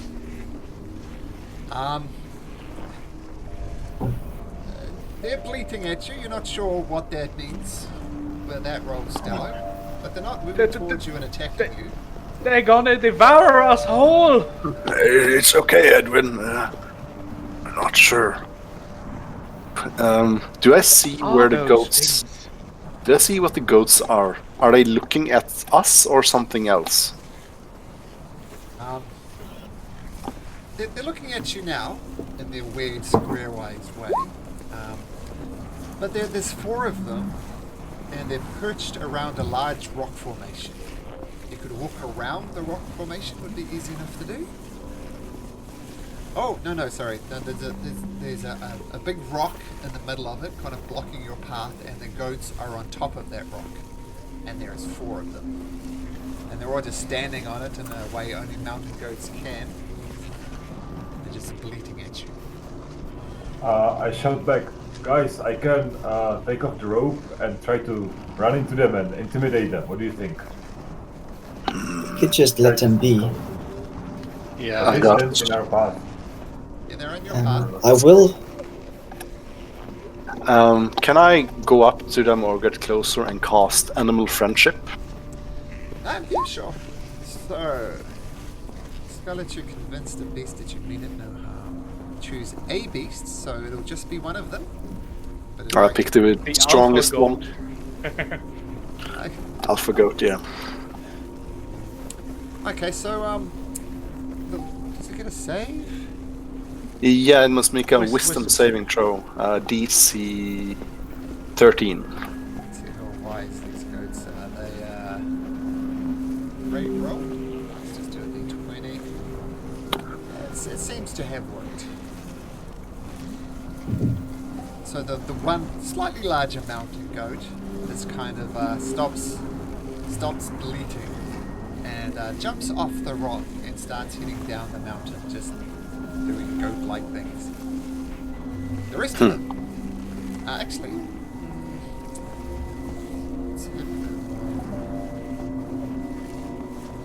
Actually, could I make the goat I charmed come down to us? the only Since it's thing charmed. you can do is make it so it.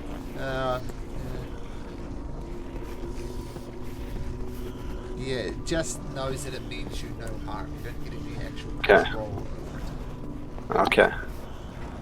So I'm going to see how smart these goats are. Wait, what?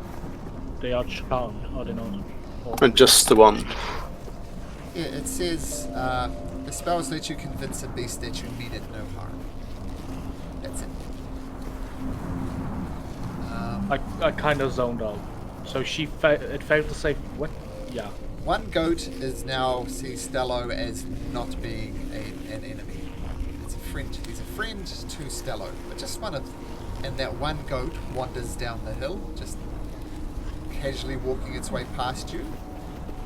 It Could I try to make it stop? Just, I kind of want to cast Speak with Animals, but as a ritual. So, if we can make it stand there for 10 minutes with some food or something. it's wandering down, but it's wandering around slowly. It's not going to get terribly far in 10 minutes, regardless. Okay. Well, I'm gonna, if it's okay with you guys, spend 10 minutes and cast Speak with Animals. sure. It's a ritual spell. Since I won't use the spell slot then. Yep, that's it. Are you sure those are animals and not monstrosities? Those vicious beasts. I'm pretty sure they're just animals.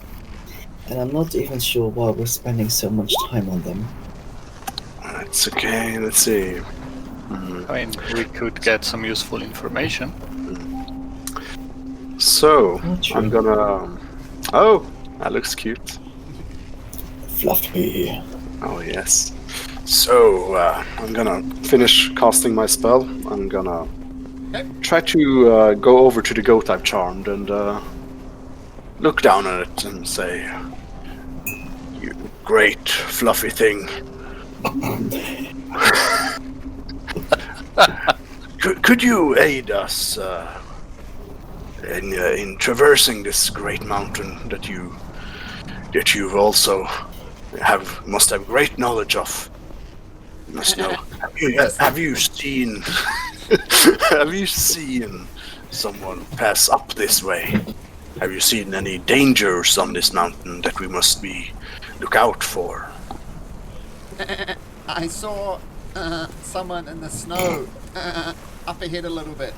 Maybe. Sure, if a goat has any sense of time. Let's go up that way. He points further up the path. There's some guy in the snow. Dangerous? Does it look dangerous or just harmless? Didn't attack us. In that case, thank you. Do you have any other advice for scaling this mountain? Don't fall. Great advice. Thank you, fluffy one. So, anything useful? Yeah, well, there's apparently something, a person in the snow up ahead. The goats didn't seem to be scared of it, so maybe not a monster. Maybe it's dead. Could you ask the goat just to guide us to it? Oh yes, of course. I'll go back over to the goats. Sorry to bother you again. Oh, great fluffy one. Could you perhaps help guide us up the mountain? We have some rations and some food we can help you with. Food? Food? Yes. I'm gonna take some rations out of my backpack and give him some now. Okay. So the goat starts heading up the hill. Follow me. Just goes right past the other goats on this rocky outcropping. I'm gonna wave to the others to follow. We got a guide. Okay. So I Do you realize you could have been talking to Boy this whole time? I've totally forgotten that, yes. I mean, you still can. You have 10 minutes of duration with this. That's true. Or just And, repeat it whenever. I'm just gonna look at Boy and say, "You know what, Boy? You're the best boy. Never forget that. We're gonna find Garrett for you." I'd love that so much. What are we waiting for? Let's go. Yes. Don't eat the goats. Let's get Garrett. He's the best. Come on. Hurry. He starts jumping back Yes. and forth. Hurry. Okay. Yes.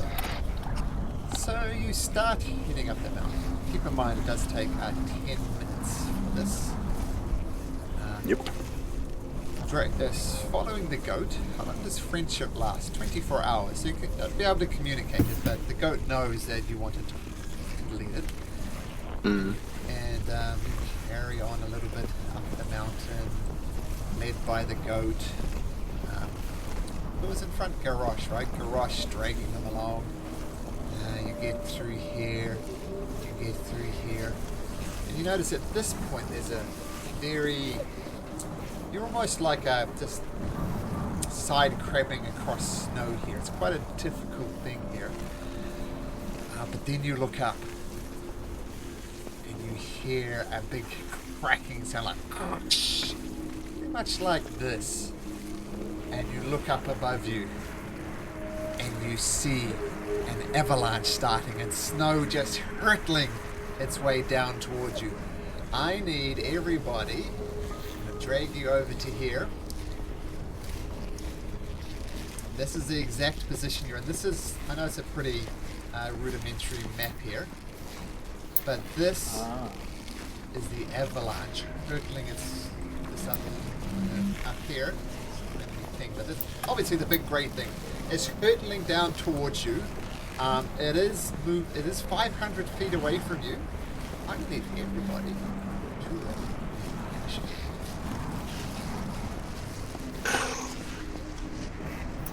Oh boy. Damn. Oh wow, Stack's also really good. You Nice. want to roll for boy? Yeah, I'm gonna. Ooh, that is interesting. Okay. So, Stacks, keep in mind, this is why I asked you guys is tied together. Stacks, you see this avalanche start hurtling its way towards you. What do you do? I cut the rope, Okay. drag my dagger, cut the rope from my waist, and I will double dash. Okay. I'm going to say to cut the rope costs 15 feet of movement. That's how we do it. So you can Okay. absolutely dash if you want to, and I believe you can use your bonus action to dash again. Yeah, and I have 35 feet of movement, so that's 105 minus 15, so that's 90 feet of movement. Okay. So dash away 90 feet. And, well, if that's the case, then I'll probably... no, she'll help the rest, and she'll quickly cut the rope around Edwin as well, because she knows she's a lot faster. So that's 30 feet. So that way... yeah, plus a little bit to get to him, and that means everyone's loose, because... well... Yeah, makes sense. Yeah. and then I'll probably move around 40 feet more. Or 60? Yeah, 90. Oh, you got. What was it? 105. Cut two ropes. That's Minus 85. 30. Minus, 75. Yep. Minus 10, 15 because walking up and down. Sure. So it's around 60 feet. Okay. Assume you're going to the west. Yep.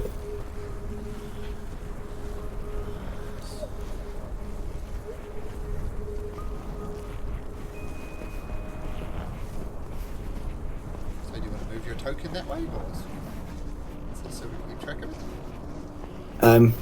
Yeah, but then I... The main thing is you're out of the path of the avalanche. That's the relevant factor at this point. So if you're a little bit off the map, that's fine, but you're out of the way of the avalanche. Yeah. So did you cut all the ropes, including Theodore being attached to Edwin?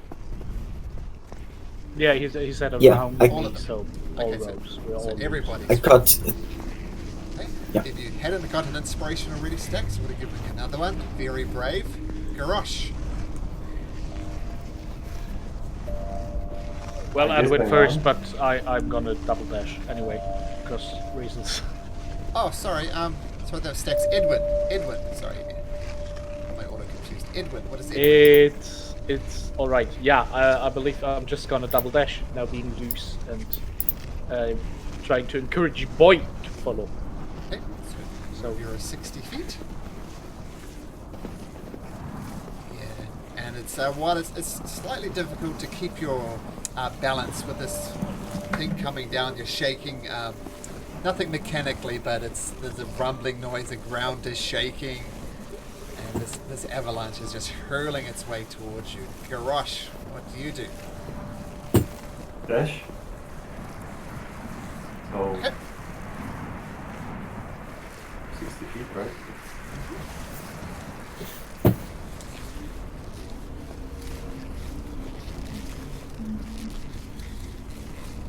Okay. Okay, that's it.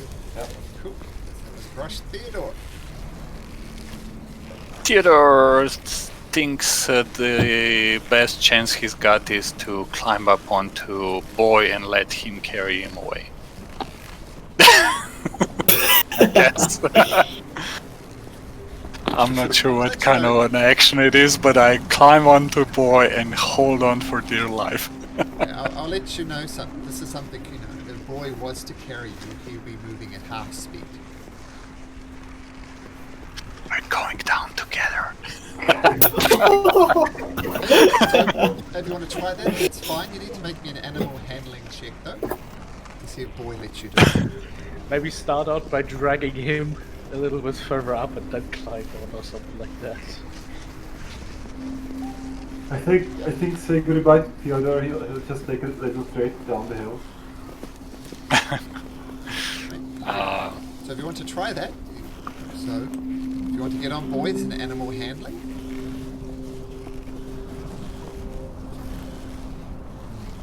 Let's see how well boy. Oh, sorry. That's 13. I thought it didn't roll.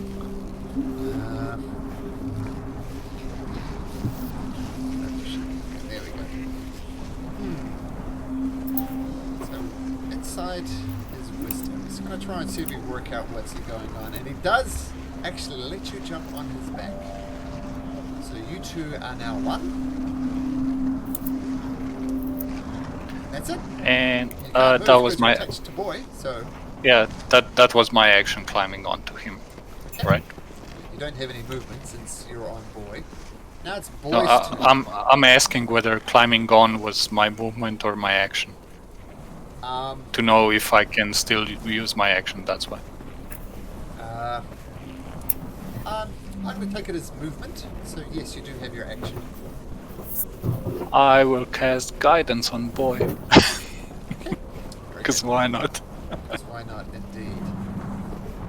Okay, boy starts to take off. 1, 2, 3, 4, 5, 6, 7, 8. And he's struggling with the weight of Theodore on his back. And this avalanche was 500 feet away from you. It gets a lot closer. It is Oh, now fuck. 300 feet away from you.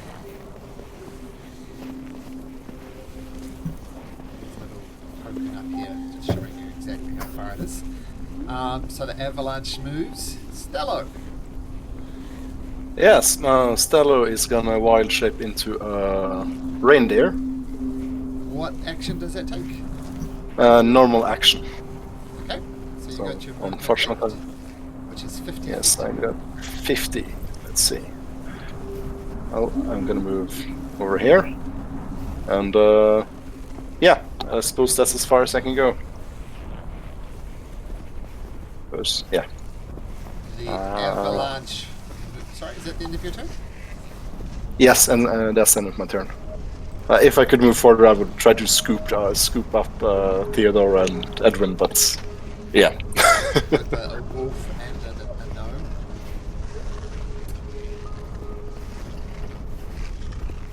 Oh, let me move that to the back. But yes, the stacks, you see it coming and you just jump out the way, rather heroically freeing everybody. Garrosh, you watch as the avalanche goes past you, but everybody else, Edwin, Stello, Theodore, boy, you all get caught up in this avalanche as it comes hurtling down the mountain. Question. Yep. While it's not an attack, I believe seeing it coming, it would be reasonable that I'd be able to cast shield as reaction. Yep. Possibly.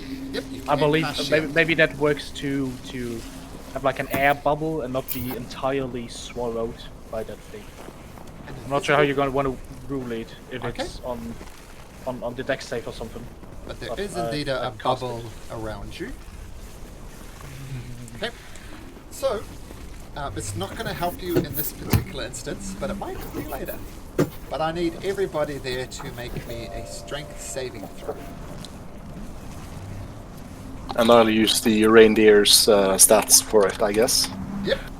Yep. Let's see, strength plus Dex, 3. and con is per the roll check. Theodore, you Oh. make it. JD, you make it. Woo! Ooh. I should get someone can roll for boy as well.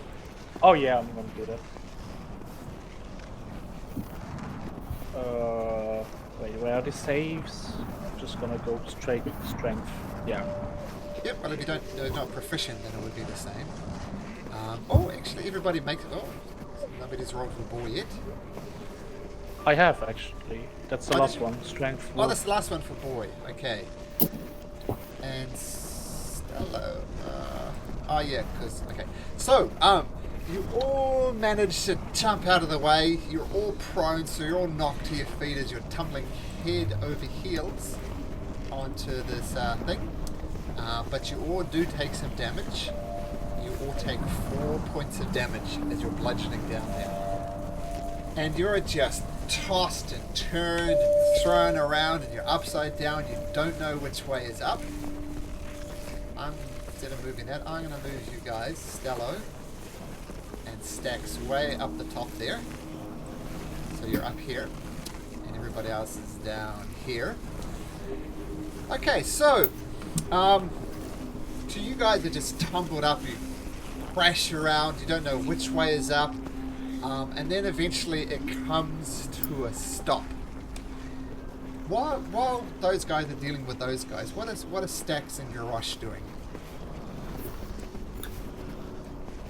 Stacks will start running after them. Okay. Just full speed. Okay, same with Garrosh. Yeah. Okay. So you guys are hurtling down. They are 700 feet away. So, with Dex's, your base movement is going to be 105, right, per turn? Mm-hmm. So you're going to get there in 7 turns. And with your 60 feet dash Garrosh, you're going to get there in 11 turns. So I might do put a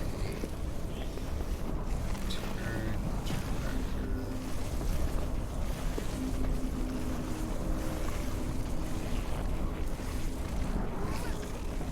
Zoom around this one just to make sure it's working. Yeah, so we're 1 turn into it. Stacks you hurl down the mountain. Edwin, you feel yourself tossed around less. What do? You're buried in snow. Functionally, you're blinded and you're restrained. So you can't see anything. You can't move. You could try and dig in yourself, which seems like the obvious action. Would you like to try digging yourself out, Edwin? I shall try. I do not want to die. Okay. So make me a strength/athletics check. Yeah. 10. You struggle. Doesn't help. Yep. Well, I shall die then. You're not dying yet. Garrosh, you hurtle down the mountain some more. Theodore. Same thing, if you want to dig out. Actually, Theodore, since you're in your bubble, this is where I think it becomes a factor. You get a little bit more perspective about everything because you're not crammed in so much by the snow. So your shield is helping. You can have a strength save, athletics, but at advantage. Well, that sorry, would be me then, so I get the advantage, I suppose. Edwin was in the bubble. Sorry, I didn't mention. So you roll again, Edwin. Ooh, 16! Do burst out of the top and look around and see it around. So you do pop up. Theodore, you're still in there. Make me I will. check. Yeah. Athletics check if you want to dig, but if you have another idea, of course. Yeah, I'm gonna cast Create or Destroy Water to melt the snow above. 10 gallons.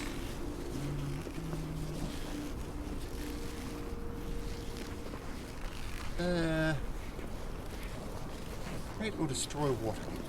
No, it's technically water, I guess. I created 10 gallons up to clean water. Destroy water, so you destroy water in an open container and within range. Oh, it's not in a container, so I can't. Yeah. Okay, So, I'll try to dig out. Okay, and I'm assuming you knew that about your spell, so don't use up the spell slot. But yes, strength/athletics to get out.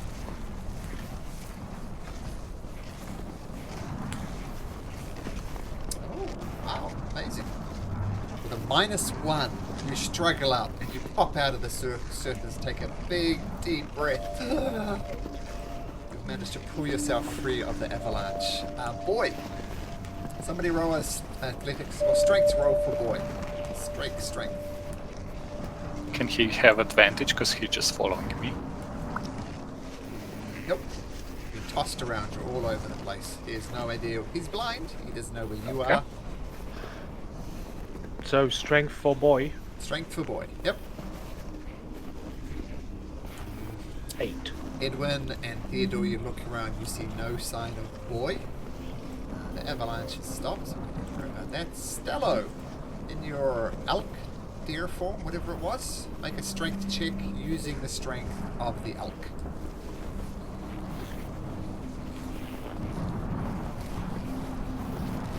Oh, yeah, sorry. Waiting for the roll. Sorry, I forgot I put my mic up. I was saying to use my bonus action to drop reindeer form and assume the giant badger form instead, since it has burrowing speed. Sure. So you can transform Okay. into Smart. a giant badger. And Yes. not quite as big, but it's a giant badger, but badgers. It's a human-sized badger. And you can Ooh. make your... So badgers, let's have a look. 10 feet of burrowing speed. Yeah. The only question... Oh, I like that move. Dello, you pop up, the non roll needed, created a digging creature and you're trying to dig yourself out, so you have dug yourself out. No problem. Okay, another turn has gone by. Stax, you see everybody pop out that you saw on the snow. You see Garrosh and Stax hurtling their way towards you. You don't see Boy though.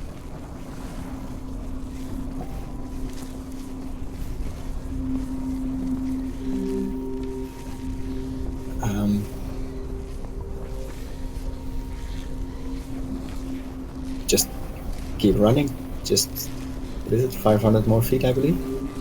Yep, so he's hurtling down, you're not close enough. Edwin, same deal with you. You see Stello, we see a giant badger. You can make a bet what you will. Ah! Badger! Fuck! My arch nemesis! Don't see Boy. No, I've seen badgers before and just no ibexes, so I'm not scared. I'm not stupid. Have you seen Stello beast shape before though? I assume in the it's cave. a star shape, and yeah, I believe so. Okay. Yeah, so, turn into elk in the cave with the hag with the that's water right. weird. So you assume that's Stello. But having like no idea where the others are, and assuming that everyone would be shocked in this moment, he's stunned, kind of, pretty much. Okay, so trying to get over the horror of the situation. Edwin freezes, both metaphorically and literally. Garrosh, hurtling down the mountain. Guys are 2 rounds in. Theodore.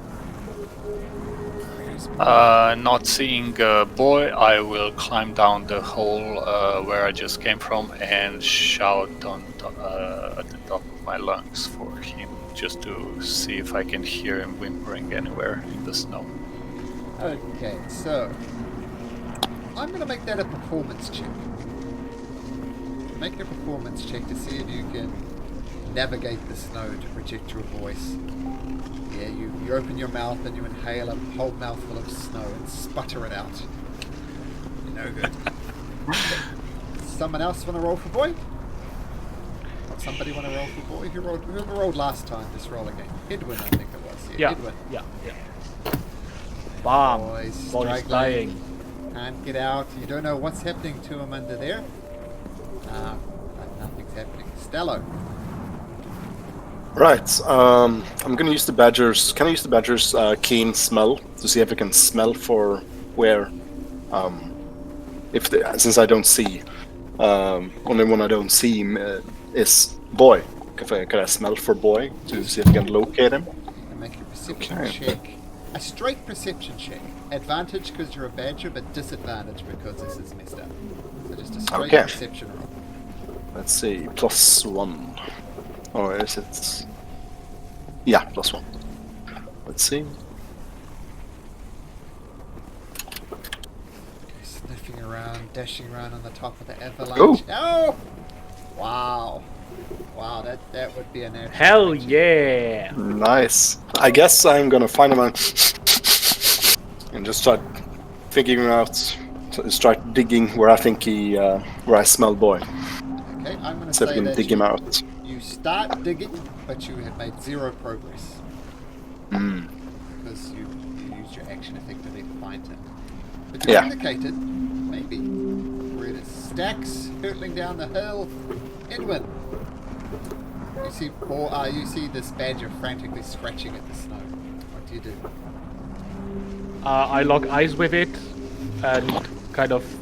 Okay, we're digging. I'm trying. The badger nods. So Edwin and Stello start digging. Shall I make a Garrosh- roll, or give advantage on his? I don't know. Well, put it this way. You can dig him out, but it's going to take about a minute. There's no roll that needs to be done. All right. So I'm going to assume Theodore, you're going to help dig. Yep. Let's see if Boy gets out on his own. Make one more athletics check for Boy, JD. Come on, boy! I believe in you. Oh, There we go. and with the combination of that, the digging half out, he pops out of the hole and shakes himself off. He looks very, very tired though.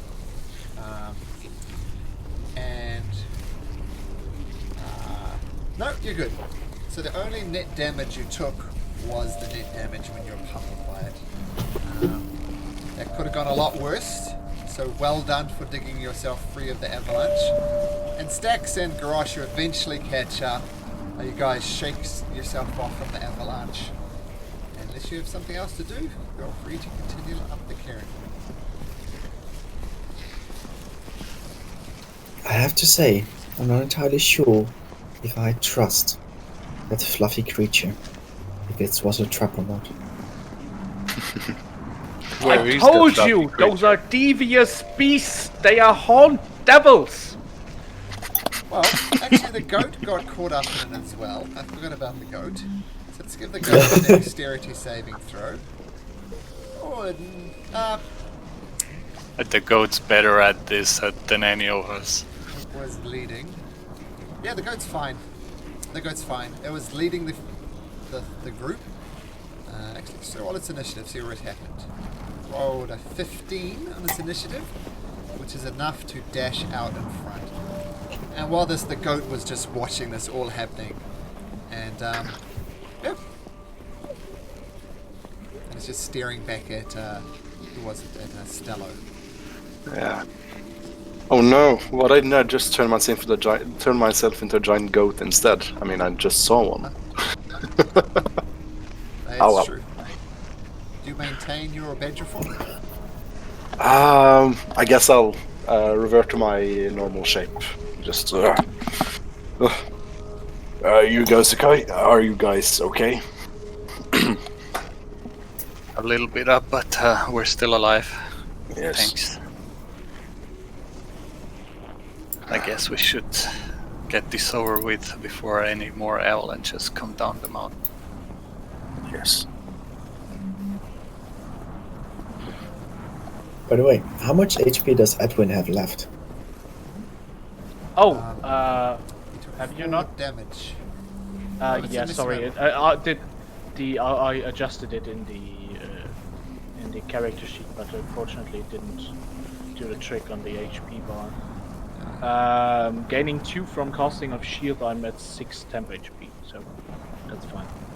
Okay. Okay. Still unharmed, only my shield suffering. Ah, that's good. Okay. Did we keep the rope that we were tied to earlier? That's cut up. Yep. Well, it's cut.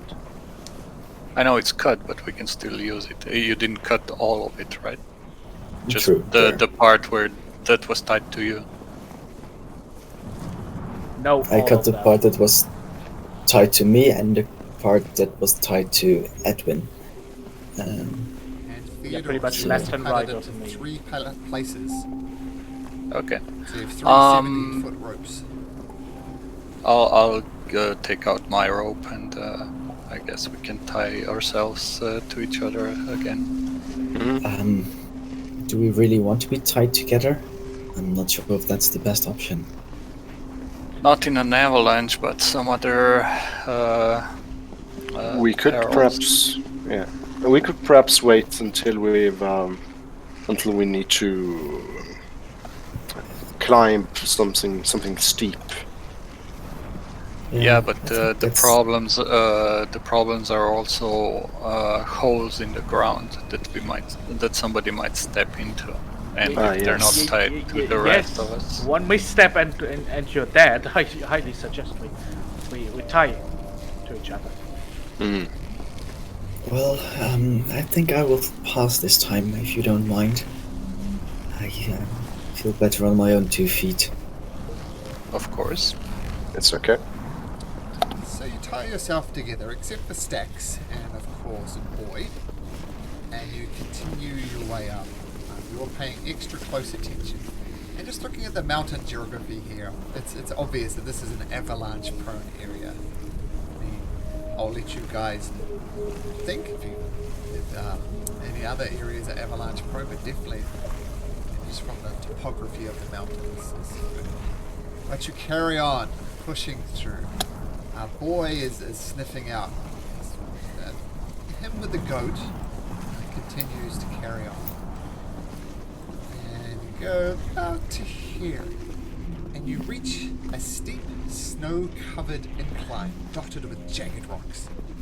Lying face down in the snow is a humanoid in blood-stained, cold weather clothing. I go over and check if he's perhaps still alive. He is breathing, but the breathing is very ragged. Cure wounds on him. Okay. Fire off your cure wounds.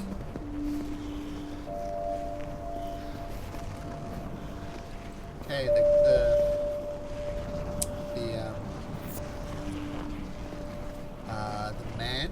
man comes to life, and with your cure wounds, it's helping quite a lot. He just this is what he looks like, covered in cold. Yeah, I'll just put his token down here, and you also cured him 8 hit points. And he kind of sits up and goes, "Oh, damn it, man! I don't know who you guys are, but wow, thanks for that heal, Gnome. I don't know if it would have lasted much longer after here. Oh my goodness, I thank you. You're lucky we came this way. We're looking for someone on the mountain. Perhaps you're a part of his group. His name's Garrett. Oh my friend, I am Garrett. But how do you know me? Well, boy, could you come here? Our boy jumps on him and is very, very excited to see him. He's just barking wildly. I mean, this is everything that he wanted. He's just barking. And Garrett says, "Okay, down, boy, it's good to see you. Oh, you're a good dog. You always were the best sled dog I ever had. And did Boy help you find me?" Oh, he was sure did. vital on our quest. Yes. Who's a good boy? He starts scratching Boy's ear. Honestly, I think you should rename him into man. He's no longer a boy after this He will always be my boy. Journey. Scratches behind his ear. You didn't tell me how. So Boy led you here? Where did you find Actually, Boy? ran into Boy outside of Targos, where he led us to your husband, Mr. Keegan Valerin.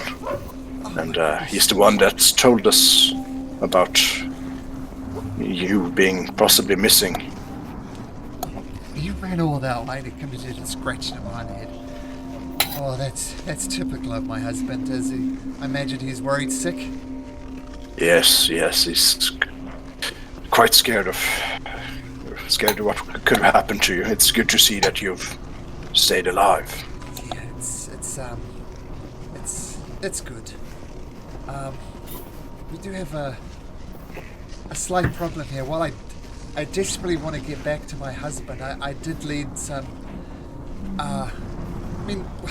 We're up further up the hill, up the cairn here, looking to get as close to the summit as we can. This is what these guys were interested in. I didn't want to disappoint them, but we're attacked by a yeti. I mean, some of you might have seen yetis wandering around here. We're attacked by a yeti, and I'm not sure what happens. They went up further up the mountain. I tried my best to lure the yeti away from them. I mean, I'm no great fighter or magic user or anything, but I felt I had a responsibility to these people, so I did in fact lead the yeti away, and it did chase me, and it raked me across my back. You can see this is where he was bleeding from, and not so much now thanks to Theodore's healing. His cloak is especially blood-stained down the back. And then the yeti went back up the hill. I've no idea where it is now, but I feel a responsibility that we need to carry on and try and at least find out what happened to these people. They did pay me money. I feel it's my responsibility as their guide to do my best to go back and help them. I understand if you guys don't want to come along. You've done more than enough by saving me. No, it's okay. At the first mention of the word Yeti, Stax would try to make a perception check to see if he can spot anything. Sure. Make a perception check. You glance around. You see this bunch of stones over here. You look closely. No Yeti. In your opinion, there's no Yeti. Mr. Garrett, sir, from what Keegan told us, you were in search of one of the Oyamina took the guides. Did you contact one? Not quite. One of the Goliaths I was traveling with, a guy named Mokino Growling Bear. We just called him Growling Bear. He was in search of Oyam and Tarok. We didn't find him, but that was one of the reasons he wanted to come up here. And he had a friend with him, a very close friend it seems, a little halfling called Perilou Fishfinger. They seem to be the best of buddies. So they were both looking for Oyam and Tarok together. And the third woman, she was a second woman, the Asterix. She's a tiefling, and she didn't. I don't really know what her story was. I don't know what she wanted to come up here for. But she paid good money. Mine is to guide them, not to question their motivations. And she mumbled a lot, and she had the filthy mouth on her, cursing every second word. I don't know why she came along. So Mokingo and Perilou searching for Oyam and Tarok. We didn't find him. And Asterix. I don't know what her story was. But I know that they're somewhere high above us. You said, what about their intentions? You don't know for what reasons they were seeking out the Oyamina took? They did not mention their intentions. Just that they wanted to find them, and they figured the cairn was a likely place. So maybe Oyam and Tarok is up there, but we didn't see it when the Yeti. Hadn't seen it yet when the Yeti attacked. It still could be up there, if indeed it is up there.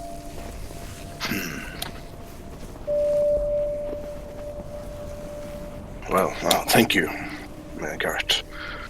What do you guys think? Should we assist him with looking for the rest of the adventurers. I'd like to hunt some Yeti, if that's all right with you. Yes. Let's go. Okay. So, just as you're about to move, you hear a loud growling sound just up on the ridge. And these two massive cats that look like this jump down and start attacking. Stax, you spot them just in time. You have a passive perception of 18. 18, yeah. Everybody else, I think someone had a 15. Yeah. 15's not good enough, but 18 is. So you are not surprised by this, Stax, but everybody else is, as these cats, just massive thing. You've heard rumors of these things, and people usually call them hunters of men. That's what they do. So just drag you across to these maps as these cats just launch down, jump on you. And we're going to have everybody roll initiative. Let me just fix up right here. Garrett. Oh, I did it pretty good.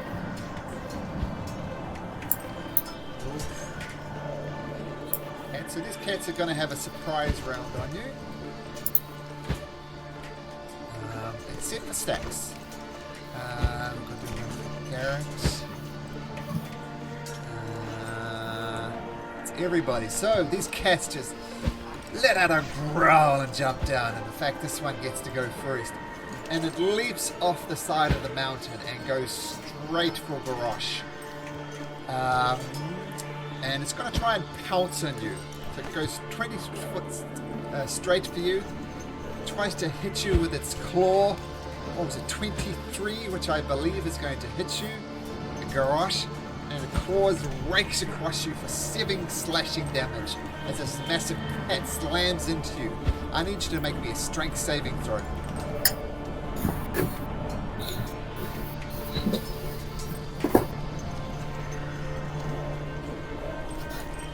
Oh. So as this great cat lands on you, it tries to push you to the ground, but you manage to shake it off. And so you're just holding it at bay with its hands, and its massive jaw is trying to bite you in the same attack. But you dodge just out of the way. No attack, no extra effect done. Boy looks around, surprises anybody. Gosh, this cat's on you. You can do nothing. You're stunned by it. Stax, you do get an opportunity to attack though. What do you do? I will draw my bow and shoot at the cat that just attacked Garrosh. Okay. This will be sneak attack damage if you manage to pull it off. So you fire your bow, it rings true and slams into the side of this creature for 16 points of damage. You stay where you are? No, I will move over here and try to hide behind these rocks. Absolutely, make me a hide stealth check. Okay, 19, got it. Okay. Garrett, he's just... what's Garrett's passive perception? Doubt it's good enough. No, 15, but that's not good enough. He is also surprised. Edwin! Cats coming from everywhere! Oh my god, oh my god! Nothing much to do but stare at them in horror. Stello, same thing. Ah! Theodore! Ah! Now. Oh, I missed a cat. Let me roll for this cat. Did it have its surprise round? No, too late. It surprised itself. Mistakes on your end. Cat's out of combat. What it actually rolled. So it's going up here as well. So, this one, on its surprise round, jumps down and goes for Stello. Same thing again. It's going to pounce on you, try and bite you while it does it. Rolls a natural 20. Oh, fuck. You take 16 points of damage. Ouch. And you need to make me a strength saving throw. Yes. Let's see. DC 13. Ooh, lucky. Oh. So you managed to hold the creature off, which was lucky, because otherwise you would have been knocked prone and it would have advantage on a bite attack against you. So, No. good thing you missed it. So that's the end of the surprise round. The one next to Garrosh is going to try and bite you. Rolls a 7. So you're ready for it now, and you push the thing aside. It doesn't go. This Craig cat, sensing blood, goes for Stello. Tries to sink its teeth into him. Rolls a 20. Dirty 20. Oh. For 8 points of piercing damage. And with that, you see the Craig cat just picking up the massive form of Stello, throwing its round in its teeth, and Stello falls to the ground, unmoving, seemingly bleeding out. He is not in a good state. Boy, I'm going to say he gets on top of. They're no longer probable, but he's seen this before. Bounces off the shoulders of Garrett, lands on the other side here, and tries to sink his teeth and take a good bite out of. Actually, you guys, somebody, JD, since he likes you so much, why don't you make a bite attack for Boy? Sure. 22, that does hit. So roll damage for that. That's 2d. Just click on the word bite above where it says wolf, and it'll do it for you. Oh, true. Sorry, I haven't attacked in a while with So weapons. 5 piercing damage, and I'm saying this creature is not big enough that he couldn't take it down. So the boy grabs the thing around his neck and it tries to drag it down, but it's just not quite good enough. Yeah, that would have been nice. It was. It rolled a... Oh no, I got it backwards. No, it made a 5. No, it does go prone. Holy shit! Good boy. No, I think I did your bite attack by mistake, but no, he rolls a 5, which is terrible considering he's got a +3 to strength. So boy jumps up and down and just drags this cat to the ground, and it's prone on the ground.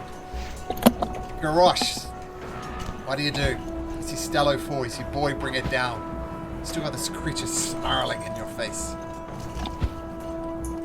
I'll shout, Theodore, we'll need some support, and I wield my greatsword and attack the cat Okay.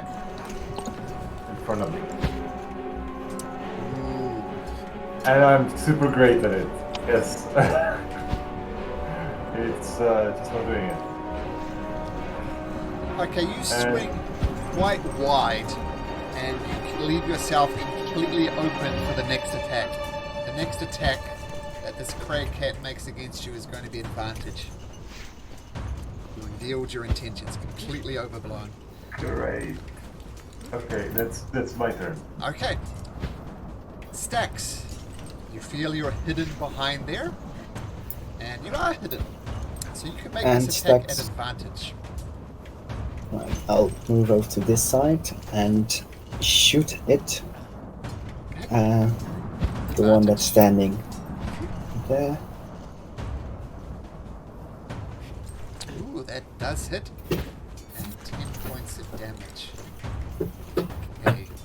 See Stacks pop up from nowhere and just nail the Craig cat. And it starts bleeding down the side there. His white fur stained with blood.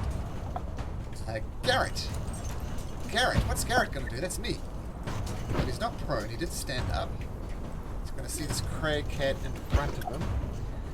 And he's going to try and stab it twice with his short sword. Boosh, boosh. Ooh, hits both times. For a total of 13 points of damage. Yep, that's fine. He's exhausted, but that doesn't affect his attacks. Edwin. Okay, so seeing Starlo being almost devoured by the cracked cat with that devious bite, rendering him unconscious, he's gonna yell out, No, not my big guy! And for the first time ever, shall target, like, because after that kind of boy dragged him to the floor and all that, I'm gonna use my catapult spell. Okay.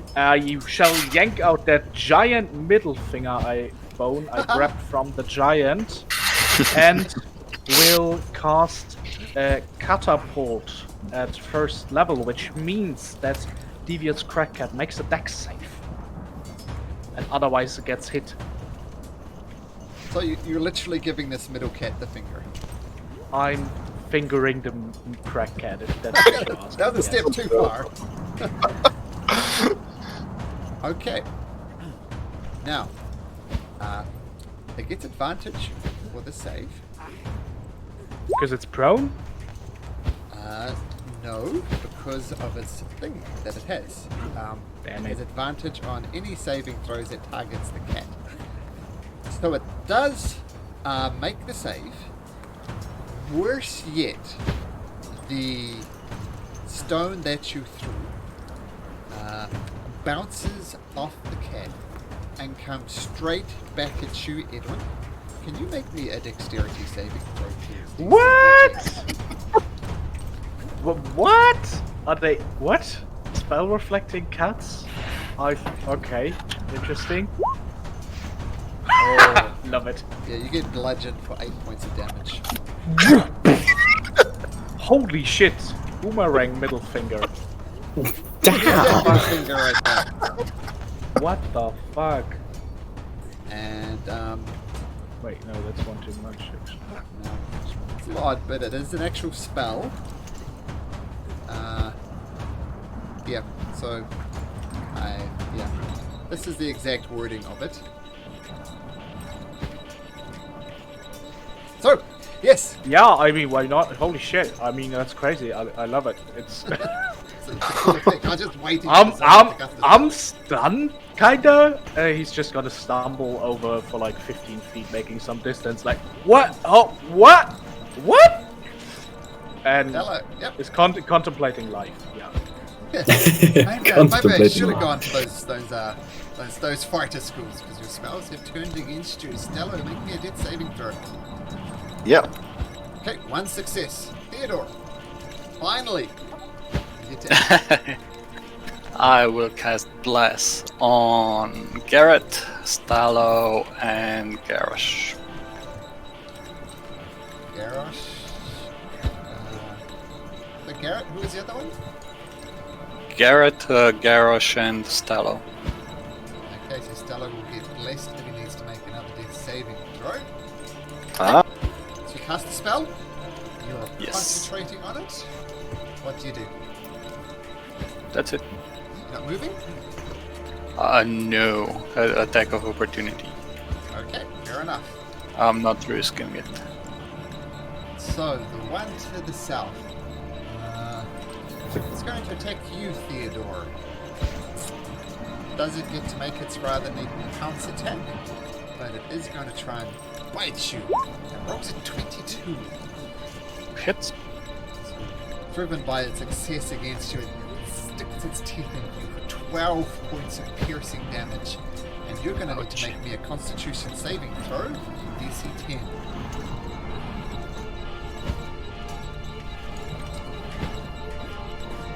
Okay, you maintain your concentration on the bless. The other cat sees Garrosh in front. I'm going to do the same thing. It's going to try and bite you. Oh, it's a 15? 15 hits? No, it doesn't. You dodge out of the way and it scrapes down the side of your... Does Garrosh wear armor? Oh, he's a fighter, yes. Yeah. There's a barbarian there for a second. So it bounces off your armor saves you. Boy goes for an attack. And, actually the creature stood up. So it's no longer prone. No one made a... Technically, Edmund, Stack Shot should have been in... No, that was the other one. That's fine. So the cat stands up and is going to go for Theodore. It did go for Theodore. Oh no, this is the other one. Other one to the north is going to attack Garrosh.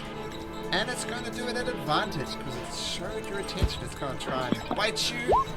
That was a 24, which is going to hit with advantage for a total of 12 points of piercing damage. Still up, Garrosh? Oh! Yeah, I'm fine. Oh. I'm fine. I have fun points. This is good enough. Okay, I don't Garrosh. need more. You are blessed, Ooh. don't forget. I'm blessed, so I'll use. So I'll attack with my great sword. I swing it. I take more care now. This time should work better. I hope.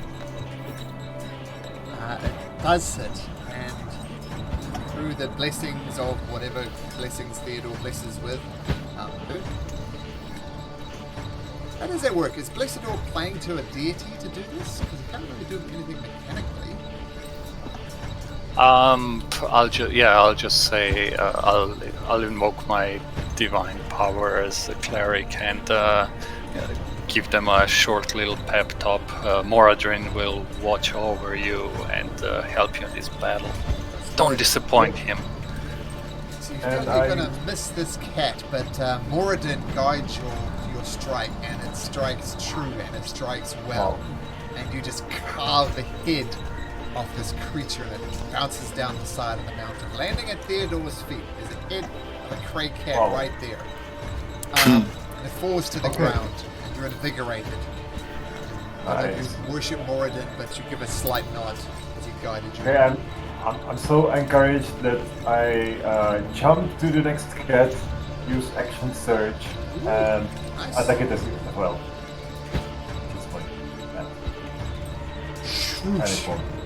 Once again, Moradin guides your blow, and the creature takes a damage, and it's a bloody mess now. It glances over and see, could be its mate, could be its friend, could be its hunting time to fall down, and you see its eyes darting around. It's looking for a way to escape, and it doesn't. It can't. Not yet, anyway. Stacks. Stax will see the first one down and shoot the other one. Okay. 17 hits. So, Edwin takes its shot. Not blizzard conditions up here, so it's just a straight thing. You see the cat jumps up here, trying to get out the way. Stax gets it right through the neck, though. And it collapses back down, slumping down the side of the mountain dead. Trying to escape. Doesn't quite manage it. We're still in initiative order because Stello is literally bleeding out. So Stax, that was your action. What else you got?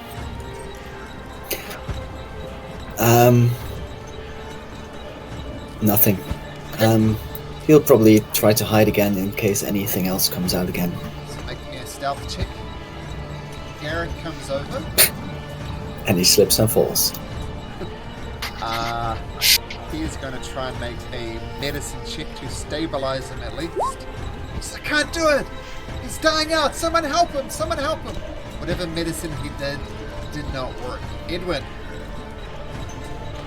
Puzzled by the reflection of his spell, but shaking it off and trying to save Big Guy's life. Once again, trying to stabilize. Okay, if you're just stabilizing him, make me a medicine check. DC is 10. Okay, with 17. That, 17 is good enough. So Stello is still on the ground. He is unconscious, but he is not dying. I'm gonna cast Cure Wounds on him. Okay.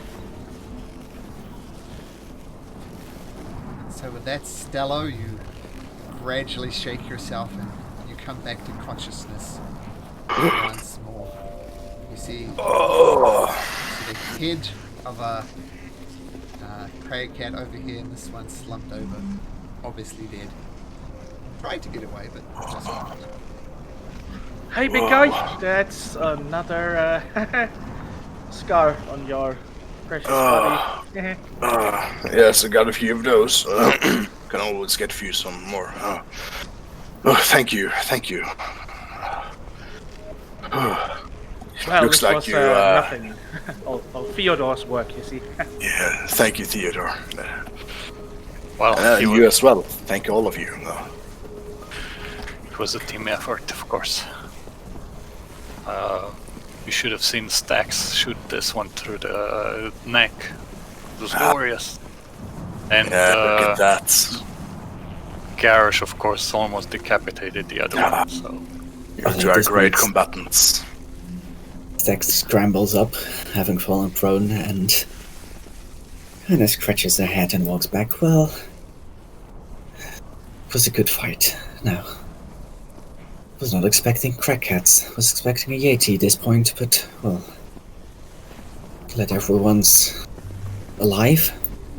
Alright would be a bit much of a word, I think. What are these things? They have some kind of magic to them. Did you see that? They reflected that spell right back on me. That was really interesting and weird indeed. Just Well, really because- glad it did not reflect my arrows back at me. Ah, that's true. While Well- not only I look in need of a short rest, would you mind giving me a few minutes to investigate? of course, and Stacks, maybe skin the cats. They look like they could be worth something. The pelts, I mean. Yes, of course, I'll see what I can do. For Stax, you can make a Um, nature check to try and skin them with advantage. Stello, good. Yeah. Yeah, with advantage because A, you know it, and B, maybe Stello's hoping as well. Yeah, I could assist. Yeah. And who is investigating? That would be Edwin. Edwin. Could I aid him? Like give him advantage because I'm proficient in it as well. Sure. So Edwin. Oh, actually, I'm not proficient. Sorry. So what, Could someone exactly bless are me you- before skinning this? What exactly are you investigating? Well, I would. It was just a figure of speech, pretty much. Not mechanically speaking, investigating. I would like to ritual cast my detect magic to see if there's an aura of abjuration around them, possibly, or There what is made not. this. There is not. Maybe because they're dead. Is there any magic around? I mean, that's odd. Nope. You do not detect anything magical.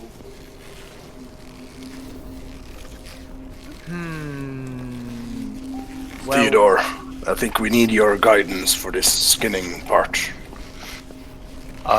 Yes, of course.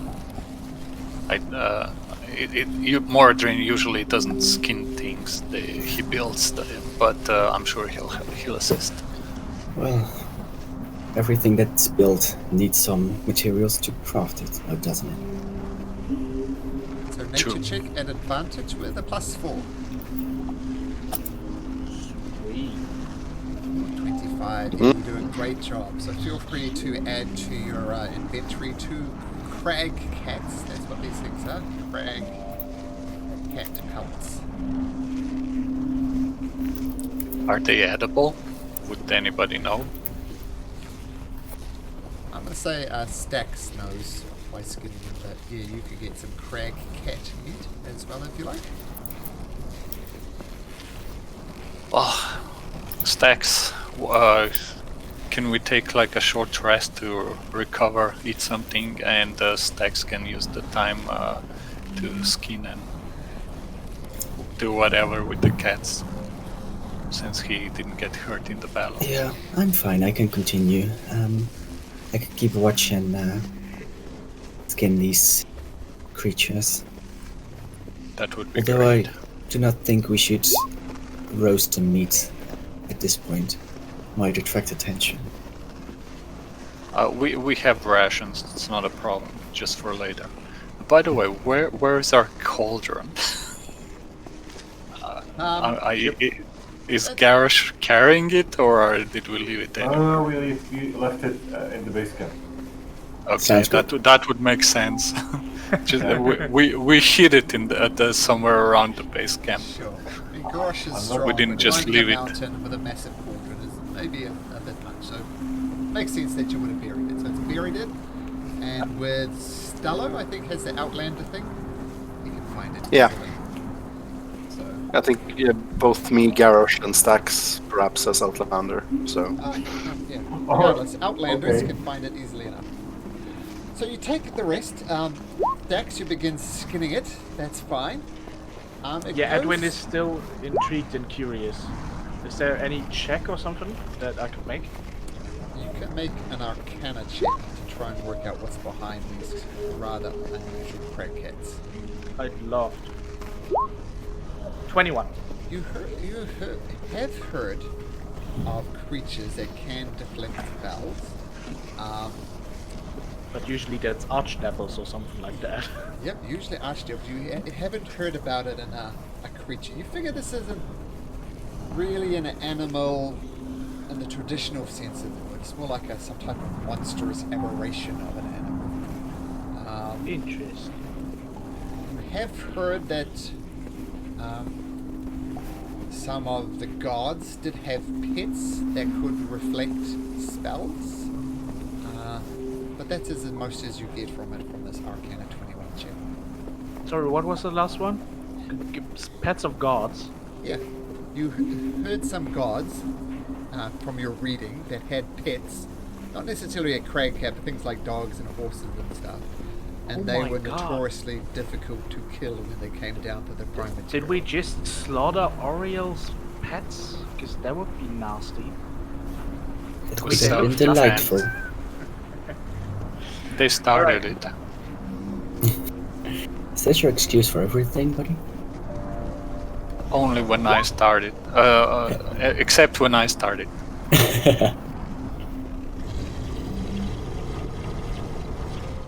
What's that sound? The rest does go well, but you do hear off in the distance a roar.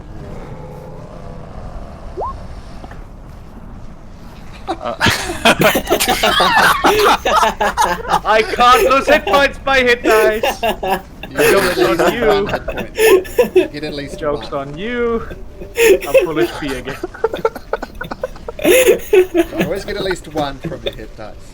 He gets an infection while he's healing himself. Spectacular. Can Boy heal himself as well? I think he's hurt. Yes, you can. Was that for Boy? I don't think so. Boy is... Boy probably doesn't have a D10 hit die. I'm going to give him a d6. So JD, roll a d6.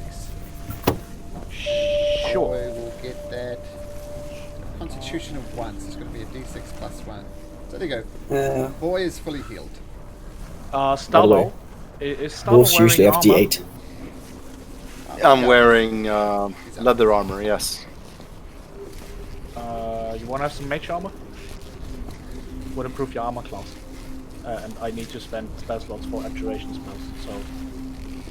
Yes, I yeah, can't- well, that's Hi, 13 plus... Victor, yeah. I saw you kind of being slaughtered there.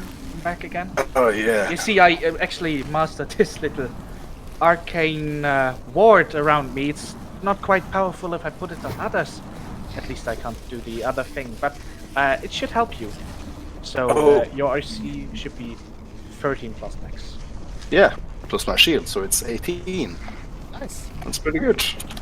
Thank you. Oh, wow, this magic is... Thank you. You might Thank have to you. remove your leather armor. It could mess with the spell, but there you go. Thank you.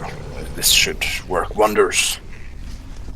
You don't need it for yourself, though, Edwin. Oh, yeah, it lasts for 8 hours. I have cast it. I always cast it at dawn to not die immediately. Well, thank you. Oh, you're If more than you- welcome. If you need to cast it again today, remember you can cast it on Boy as well. That's true. If you need to. Not. Yeah, I want to keep one emergency button. I know. Shield's still up. But yeah, I remembered. I was thinking about Boy, but Stallo seems like more important. And So you do get Boy your is now short- left me for Garrett. You're, he's kind of moving between both of you. He's still quite fond of JD, but Edwin, sorry. Maybe JD as well, but definitely Edwin. But Garrett as well. Garrett was his master. And your long rest A short rest goes by easily enough. The only thing you notice is this growling noise that's coming. It's quite a distance away, but you can pick it up. Could you all make nature checks, please?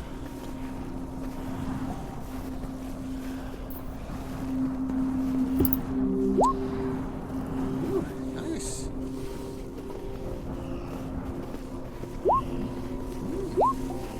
Yeah, Stax, you're a little bit lost, but everybody else, I think the players know what's making that roar. Well, that's a Yeti. That's a Yeti. Volcano.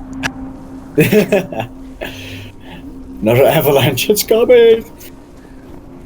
But you gather your stuff. What's that Pokemon? Pikachu! No! Nice. So you carry on, both led by Edwin. The goat took off when it saw the cragcats. It fled. So your mountain goat companion is gone. You carry on up the mountain. And it's going pretty smoothly, except for when you get to here. Yep. Just a question. Can we make a nature check to prepare in advance for the Yeti? If we know anything about Yetis, I don't know. Let's have a look. They are fluffy. Since we know that we're gonna meet him, I guess, or fight I see with the or combined, this scenario. Yep, with the combined wisdom of Edwin, Stello, and Theodore, one thing you do know about Yetis is they don't like fire. Fire. Quickly check my spell list. Fairy fire doesn't work.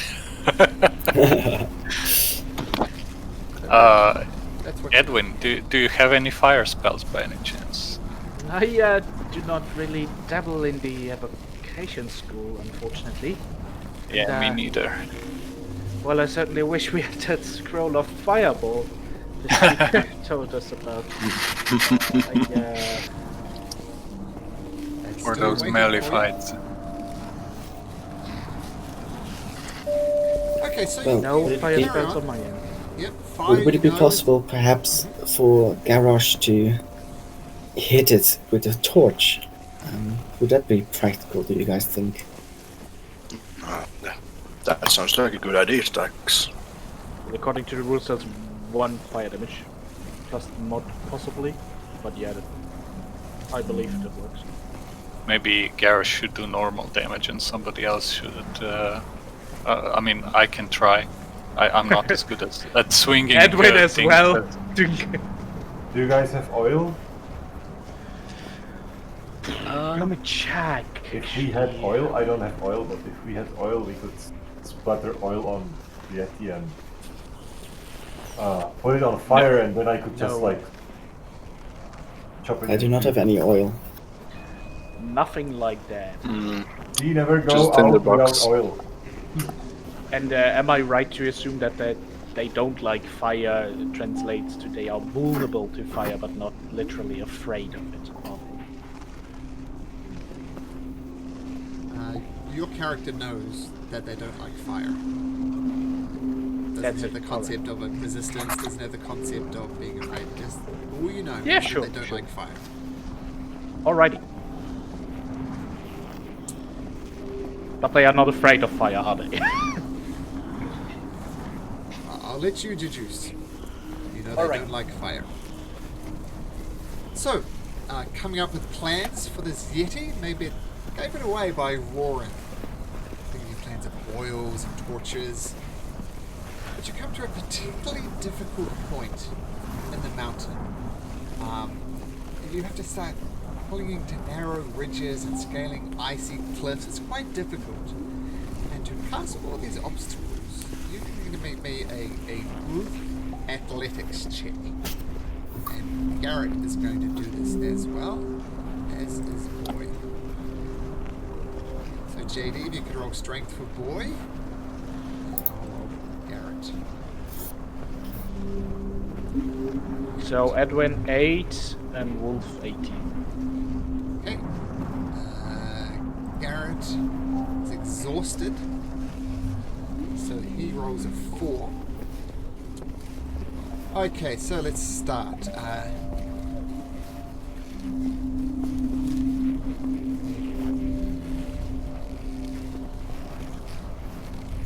Yeah, you. So the group check. 1, 2, 3 hours. Yeah, you try to get up and it's just not. You're not making much progress, and you waste a good hour on it. And Theodore, with you struggling up it, with Edwin, you're struggling up it. You actually take a point of exhaustion. And Garrett is really struggling at this point, so much so that he's taking a 2nd level of exhaustion. He's struggling up the mountain. So to remind us of this, Edwin, and who was the other one? Theodore. Theodore. So I'll put your little exhaustion marker on us right at the bottom. 1 level of exhaustion. You haven't made it up yet. I need to... Maybe I could... Sorry, go ahead. What does a climber's kit do? Wouldn't it give us advantage on these checks? Climbing kits 'Cause allows you what to if- do it at all. Okay. Without climbing kits, you wouldn't be able to go up here. I got my wild shapes back, so what if I turn into a mountain goat, grab a rope, and climb on up, and try to find somewhere to fasten the rope, and then you can climb up, perhaps. So yeah. We're going to say in mountain goat form, you have no problem getting across this, so you're effectively at the top of this thing. You're going to tie a rope on, so I assume you'll have to go back into Stello's human form to do that. Yes, when I'm on top and no longer in danger of falling down. You tie a rope down and you dangle it down 30 feet. That is an excellent idea. So everybody, except for Stello, who's already up there, can make it. Since this is so much easier, great idea, Stello. You can have a DM inspiration for that. Great idea. So now everybody make strength checks, but at advantage. Garrett will be making a straight strength check since he's exhausted. Okay. And we as well, since we are. Yep. Those who are exhausted need to do it at disadvantage.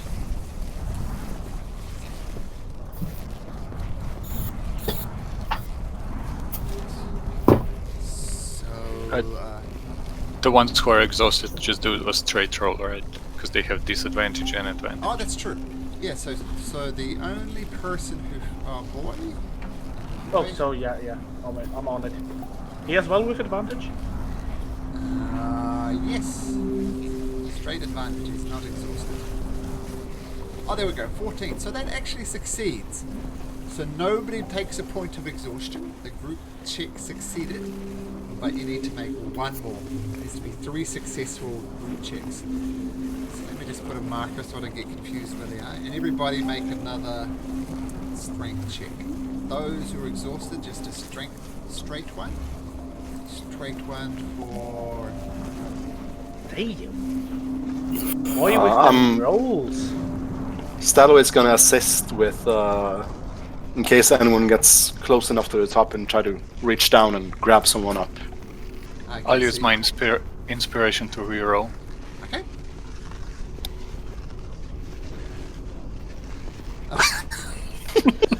Oh man. Joke's on you. So let's see. So, what's his name? Garrett failed. He's just too tired. Edwin, no problem. Theodore failed. So we have 2 fails and 3 successes, which is enough to succeed on the group check. And Theodore, you get almost to the top and you stand at exactly the wrong place. Ice cracks underneath you, but Stello grabs your arm and pulls you up the last distance.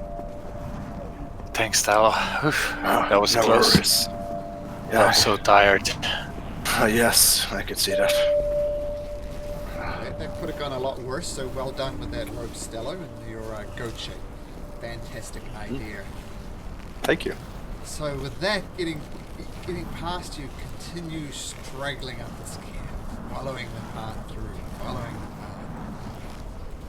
the path. following the path, and eventually, after much climbing, up ahead of you is a 15-foot, 10-wide cave mouth, and there's blood on the snow some distance from the cave entrance. And with that, we're going to drag you over to this mysterious other place to stand at the cave entrance. Just dragging you all over there now. You should be able to see in the cave now. Can everybody see? Yes. No, but I shall ignite a torch.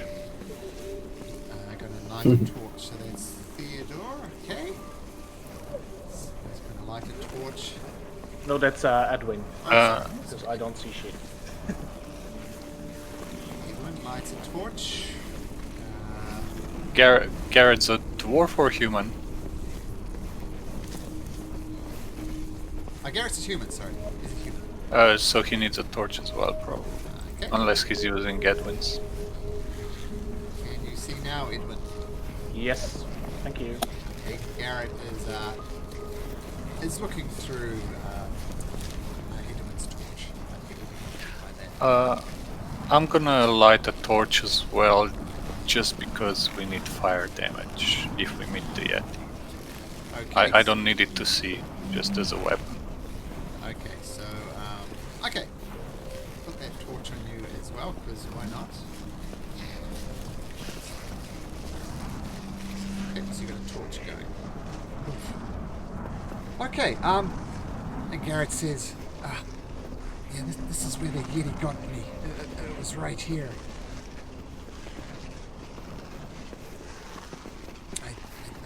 My friends, not really friends, but they're, this is where we're ambushed. Maybe they went into the cave, maybe they went up.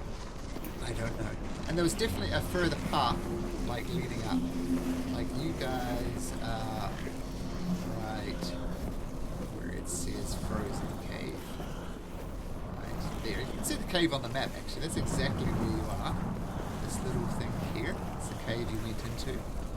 But there's still a further way up that you could go up higher. And Garrett says, yeah, so maybe they went higher, maybe they went inside. I don't know, maybe they're dead. But this is where we were ambushed. And it makes sense because there's a lot of the snow here is stained with blood. I guess it was an exploration. Garrosh, Stax, which one of you is going first? I mean, I assume one of you is. Shall I try to scout ahead? As we did with the last cave system? Yes, that's a good idea. Let's shout and I'll be your backup. And this time I will give Stax resistance. Resistance to...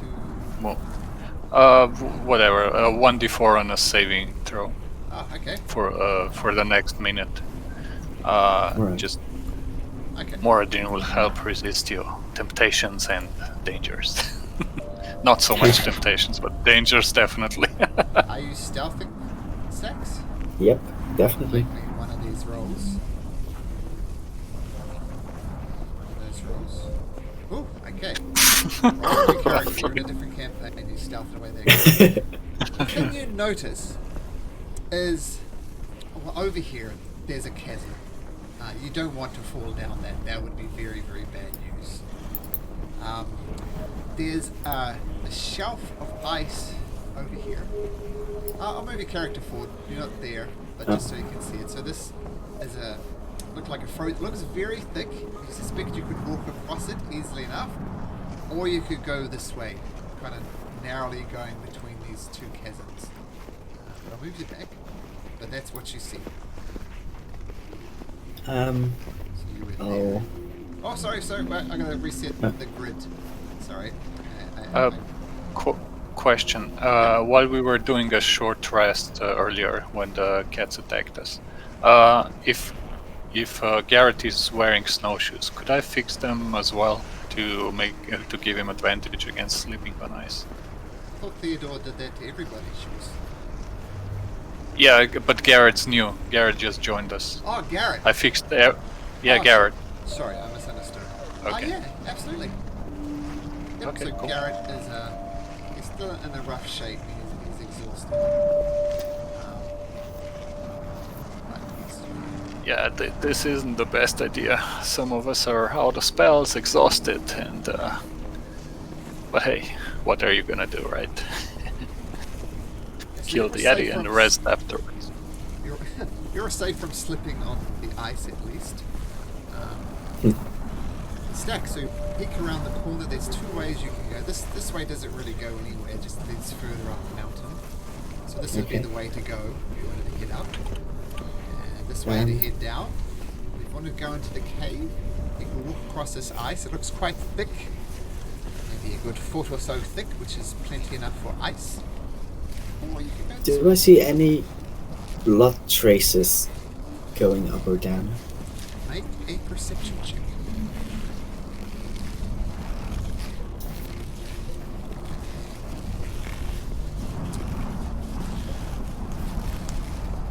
$24?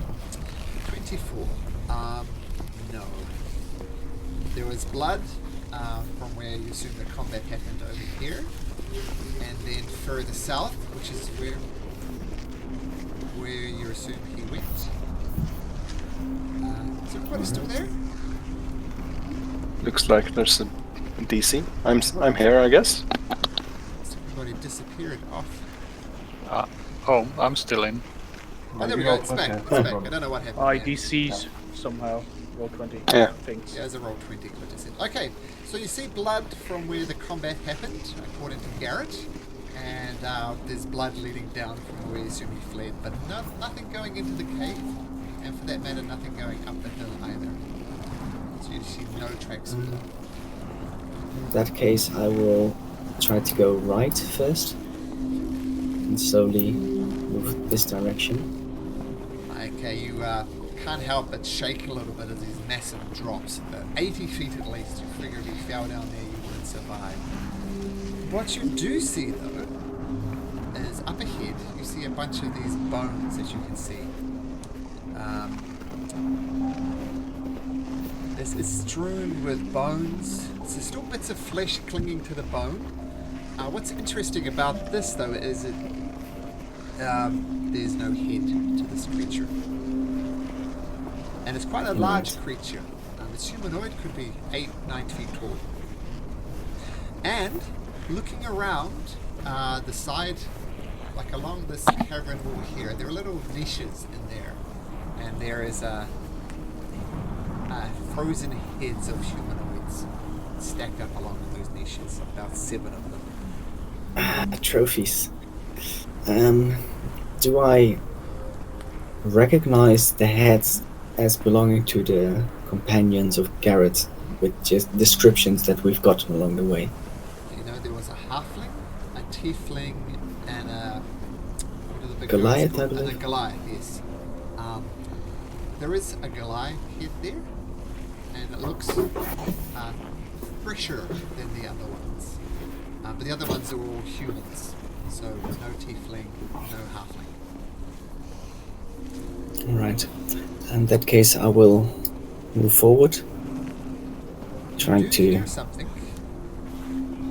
Alright. You do hear, just from around here, you do hear a human voice saying, "Ah! No, stop! Ah! Ah! No, it's okay, stop! Ah!"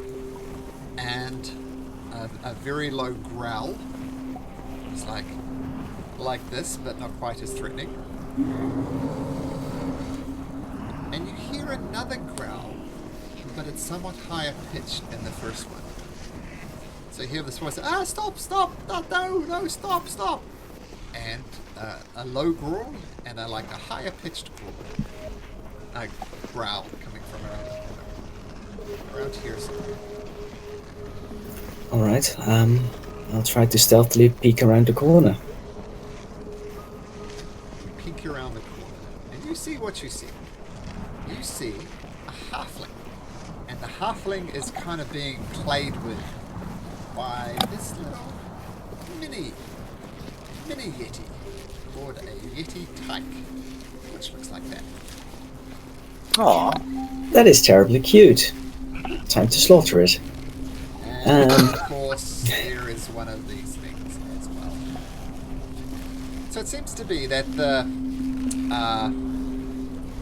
there's the big adult Yeti, the child Yeti, and it's the halfling is more or less curled up in the fetal position, and the Yeti tyke is kind of pushing it around and it's rolling around, and you hear it begging, say, stop it, stop. And that's what you see. And with your stealth check of 28, they don't appear to have noticed you.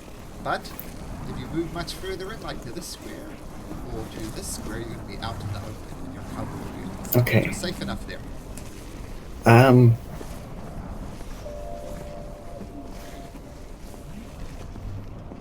I'll slowly take out my bow,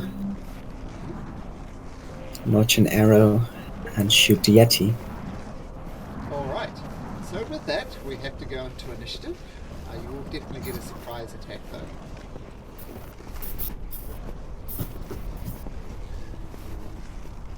We need carrot.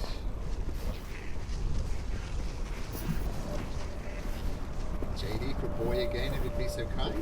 Yeah, definitely. Okay, with that, Dex, you pain. Are you shooting at the Yeti or the Yeti tyke? The big one. The big one. Okay, I'm gonna set this. You have two choices. You can either have a -2 penalty to the armor class because you don't quite have line of sight of him, or move to there and take a normal shot. Which would you like? Will I lose sneak attack? No, Because I step into regardless. But then I'll move into the open. Yep, but you can do a sneak attack at damage right where you are. It just costs you an extra 5 foot of movement. Or you could save your 5 foot of movement and shoot from down 1 square below, but it'll be -2 to your attack. No, I can spend the 5 feet of movement. Okay, so attack at advantage. Ooh, lucky with advantage. So the 25 does hit, and your arrow thunks into the side of this beast, and it lets out an unholy roar. And we are on Yeti fight. So, roar lets out a thing. You still have your movement? What do you do?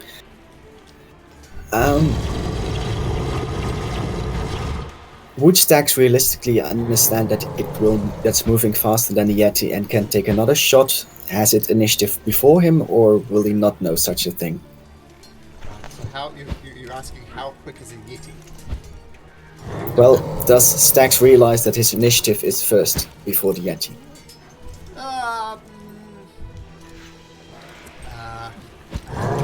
Make a perception check. If you get over 10, I'll let you take another shot. Don't roll a 1. Not over 10. You think that Yeti is coming straight for you. Alright. That's the case. I will run back 1, 2, 3, 4, 5, 6, 7, dash 10 and squeeze past Garash. And at this point I'll shout out, "He's coming, boys. Prepare your attacks."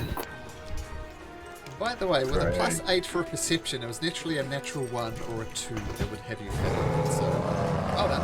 Yeah, I thought the DC was 10, not over the 10, so... Yeah, so, but still, so, you see Stello, you see Stax just hightailing its way straight past you, saying, Yeti, it's coming! What do you do? It's Yeti hunting time. And I'm gonna step further up and activate my starry form. Starry form of the chalice. Okay. So let's see. The chalice. Cast a spell using a spell slot to restores hit points to a creature. I can cast it. Yeah. Okay, so You're you, not you heal yourself when you heal others. Yeah, or I can heal 2 people Another at once. creature. Yeah. Within 20 feet. Perfect. Nice. Okay. So that's your action, So- I assume, to do that? Yes, and I'll stand my ground there. Or wait, I'll move 5 feet back there. Theodore. I'll just tuck myself away behind this. Oh, sorry, I don't have the select.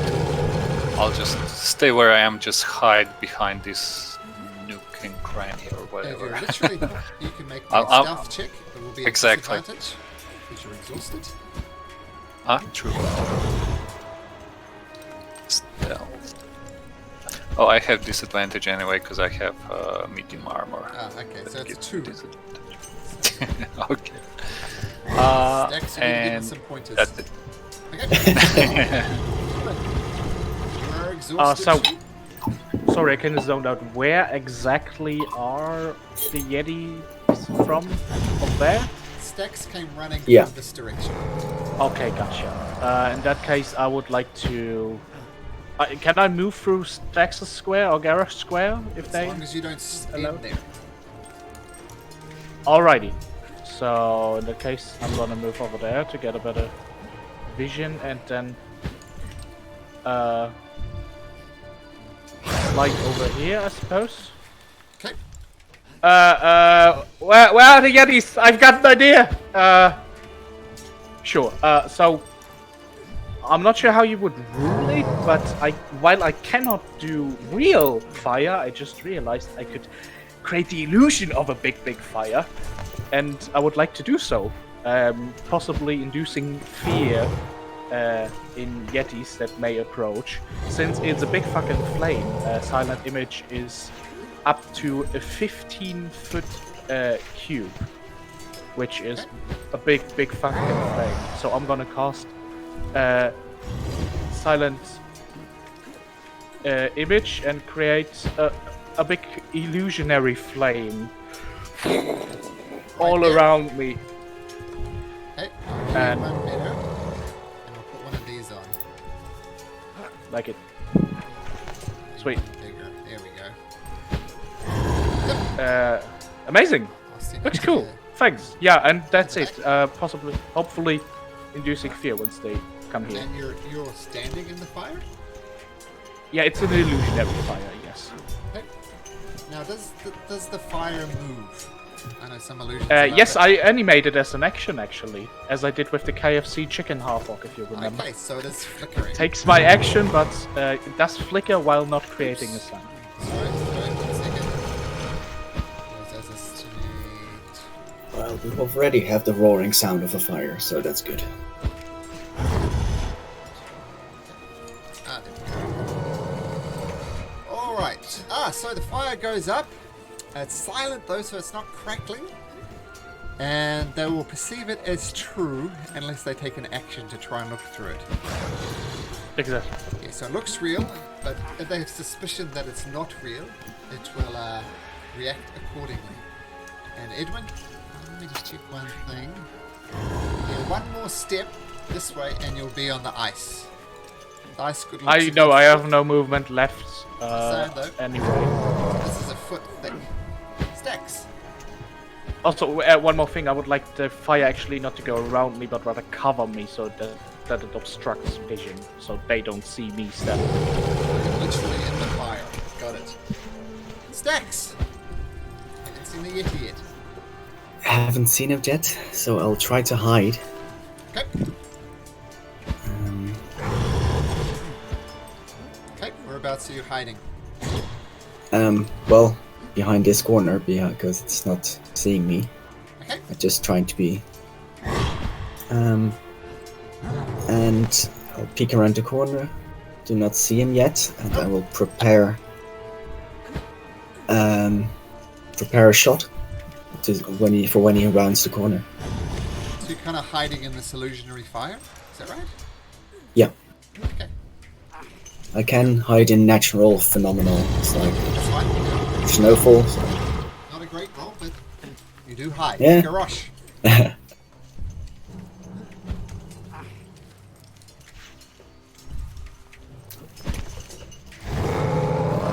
You're muted. Once I see Ayate, I attack. Okay. So prepare action. I'm Well, that was preparing an action. Yep. Done. So you can see it attacks. Okay. Let's see.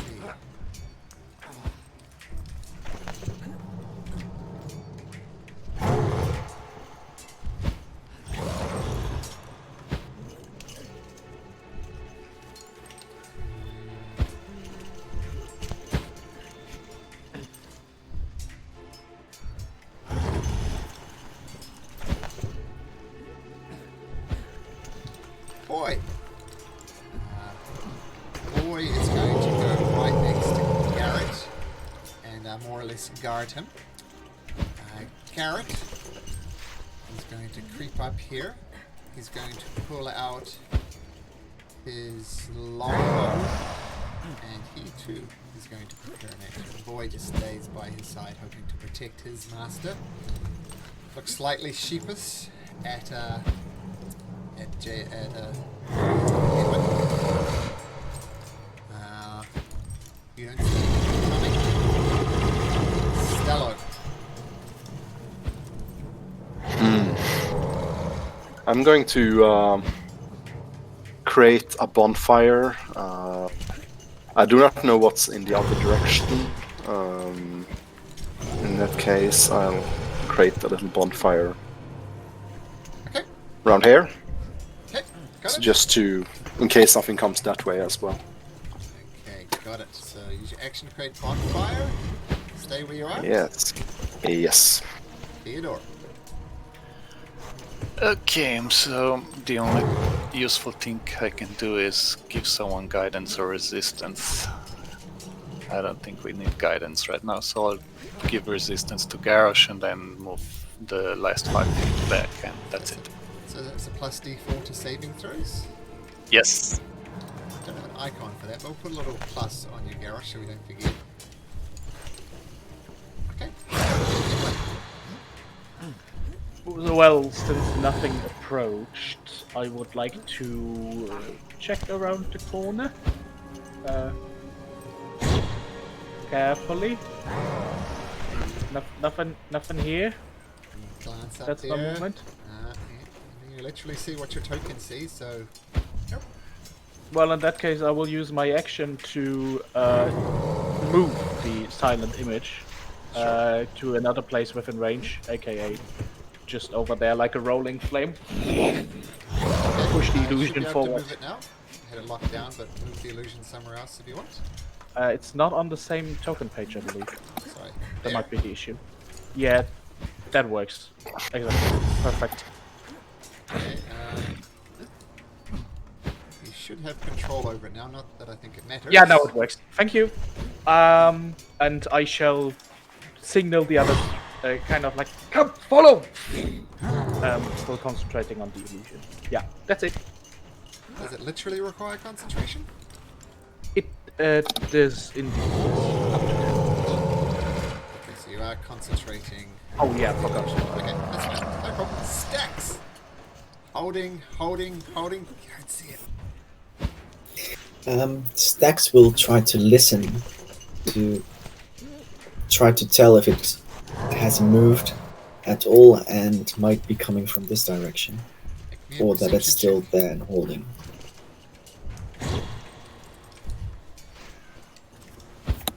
That's good, but let's see if we can test it.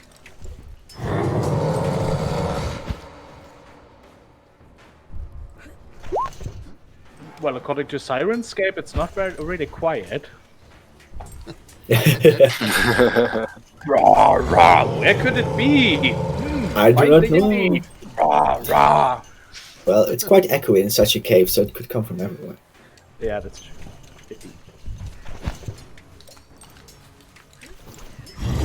Did you see my whisper stacks?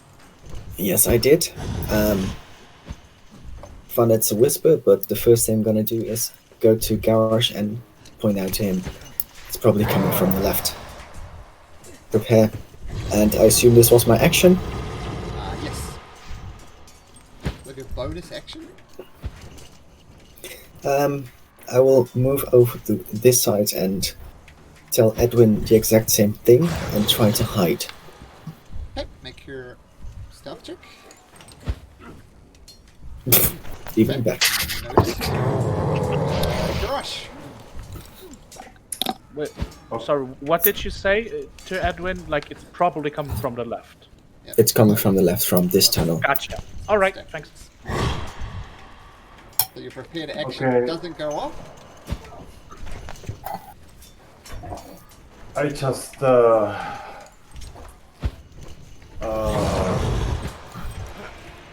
advance my swagger a bit up, and I just like slowly walk these 15 feet here, just in front of the eyes, and I prepare my action. And once I see the AT, I'll just hit it the hardest I can. So Okay. that's it. Sorry, can you say that again? You broke up. You said you advance just to the edge of the ice and... And once I see it, I hit it. I prepare. hit it with your sword. Yeah, with the great sword. So if it gets kind of in here, then you'll hit it.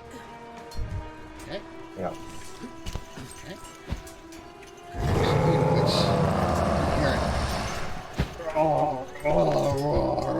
come round the corner and just go straight for your Garrosh. And Edwin, well done with the moving. It was coming down that side and you were first in line, so... It's still a lot of... Is it still a little bit... is it a lot of fire? Scaring it, possibly? Not all the way from over there. Alrighty. Garrosh, you can take your prepared action though.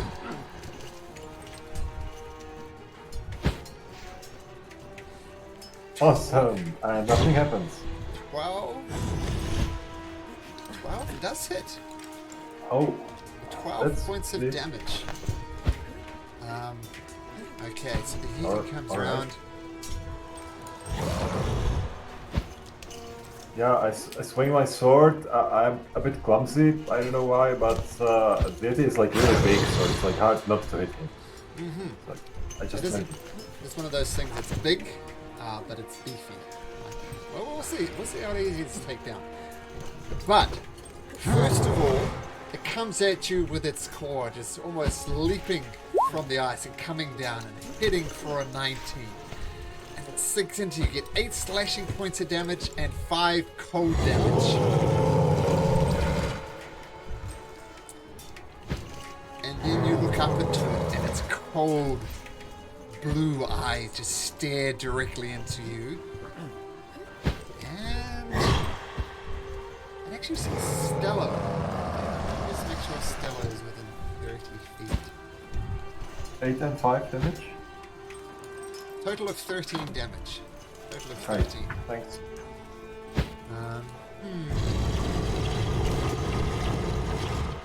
No, it is going to attack Garrosh again, despite it seeing Stella.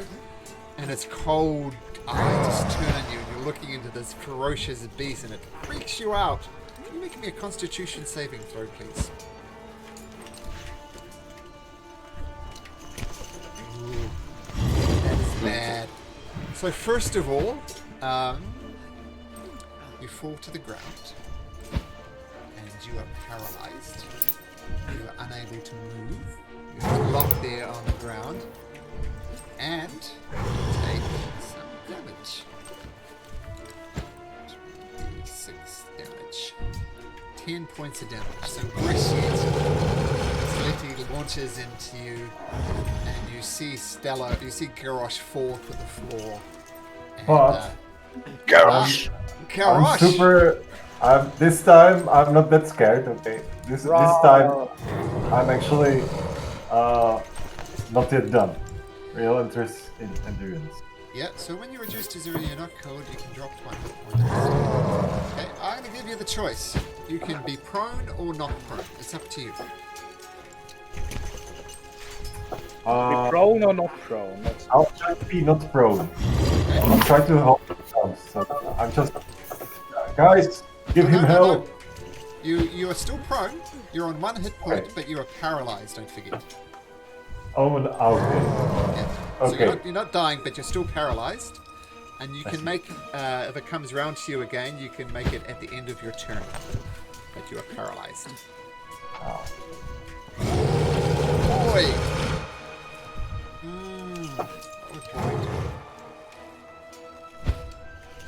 He's been brave in the past, so he's going to be brave again. 1, 2, 3, 4.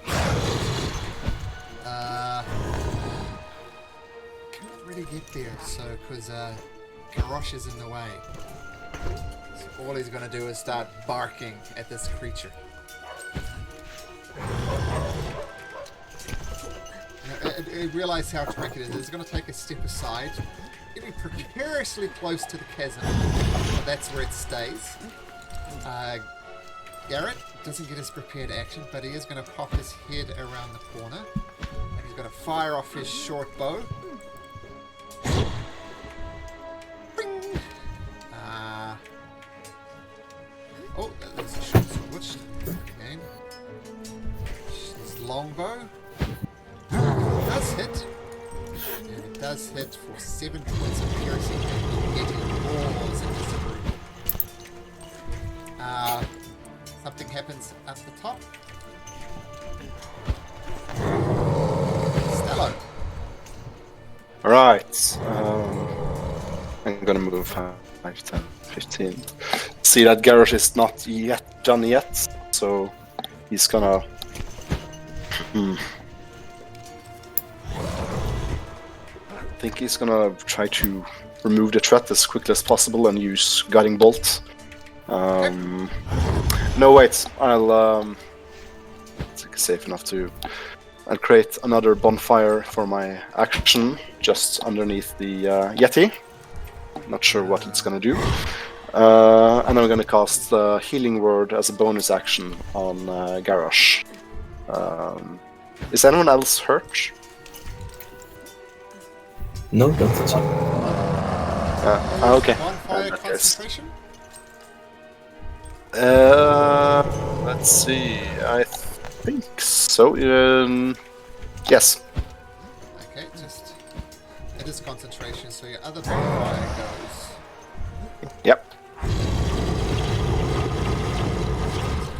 Adjustments here, so it's on the bonfire. This one here, which I have to delete, vanishes, but that's fine.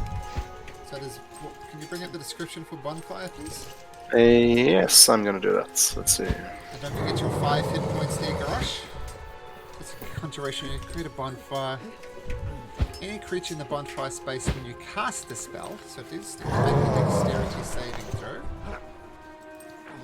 It rolls a 10, which is below your spell DC. Yes, that's 8. So it takes 2 fire damage. Okay. Okay, got it. We'll see what Does it? takes. Okay. It roars out. Roar. Doesn't like this bonfire at all. Theodore. We'll see what it does on it. On its turn. What about? Aren't you in chalice form, Stalo? Is there? Yes, like, so I heal? could heal someone else, but I don't really have anyone else to heal. So Oh, it doesn't go on Garrosh as well, does it? no, it has to be someone else. Garrett You is or still another a little injured. Oh yeah, I guess I'll heal Garrett a bit. So that's a D8 plus 1. You're only at 2 hit points down, so Yeah. no matter what you roll, it goes back to 2 hit points. Yeah, good spotting, Theodore, for the extra thing. But yeah, Theodore, Yeah, you're up. thank you. Still exhausted, still struggling. Can I, as a small creature, just move between these two, Stalo and Garrett? Okay. I will move in here. Hold on. One more. Yeah. I'll move here. Wait, which one's better? This one's better. Okay. Hopefully I don't fall down. Are you going And to I'll cast Thorn Whip, and I hope I hit him and pull him into the hole. Ooh, interesting. Roll to hit first. That does hit, so... does he get a save for this? No, it's an attack. Let me just look up Thornwood. Holy shit. Thornwood. A long vine-like covering of thorn that lashes out towards a creature. Make a melee. And it is large or smaller. This creature is large. Okay. Wait a minute. Did the cantrip just insta-kill? Yep. Maybe. Up to the DM. Well, it is a large size or smaller. It is large. Doesn't get a So save. technically, maybe a save for grabbing onto the ledge? That makes sense. Otherwise, Phone Whip is friggin' OP. Holy shit. I took it specifically because at least I can control the battlefield a little by pulling the enemies around. And I didn't expect to pull someone in a hole, but it's the terrain, I gotta use it. Well played. Let's have a look. Since this is probably going to come up again, let's give it some thought.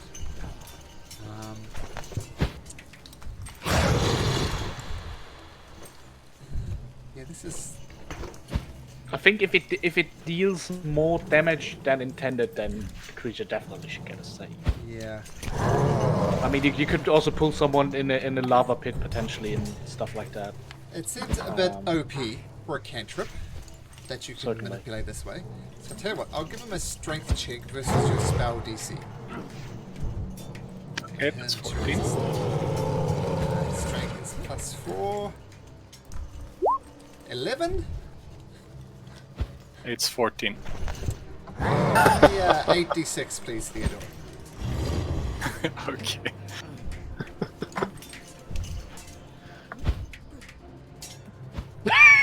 Holy shit. Ooh, Well, it but it's almost legal. survived. It almost survived. Did you watch it? It gets smaller and smaller. And it's burning from the bonfire. It's like throwing a torch into the hole to see how deep it is. Yeah, but it Almost grows- looks like a falling balrog. Yeah. That worked. It grows smaller, smaller, smaller, smaller, until it finally. And you hear no sound from the bottom. I love it. I mean, 86, that's fireball damage, isn't it? It's an 80-foot pit. So It's fall damage. Holy fuck! yeah, so well done. Well fucking played. That's inspiration worthy, I believe. Holy fuck. Yeah, I'll give inspiration for that. Cool, because I just used it and rolled a 1 afterwards. Thank you. Okay, with that, the Yeti is no more.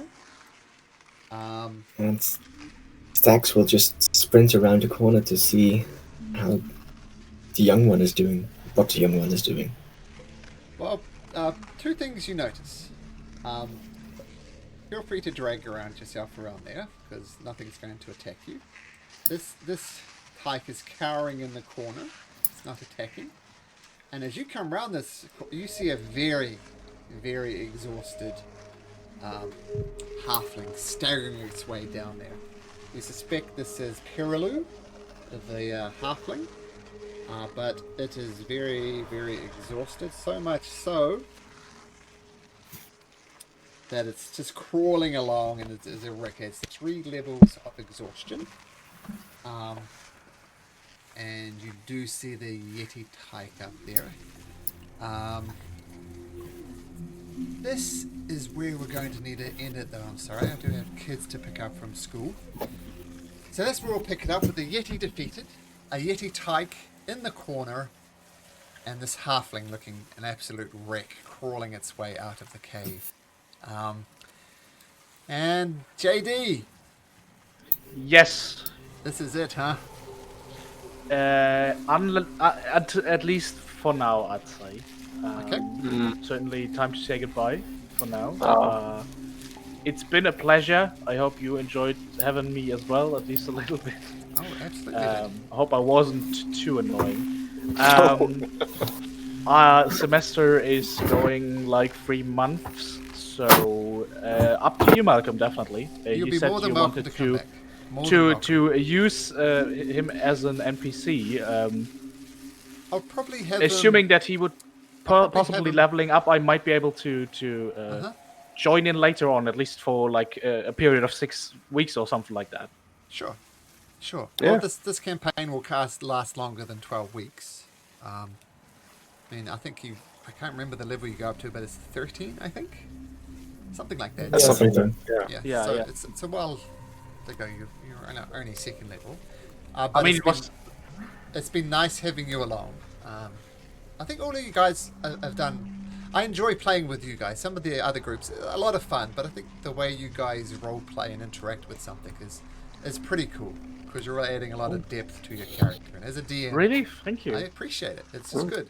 And you've also got some backstories which we have yet to explore, but they will come up.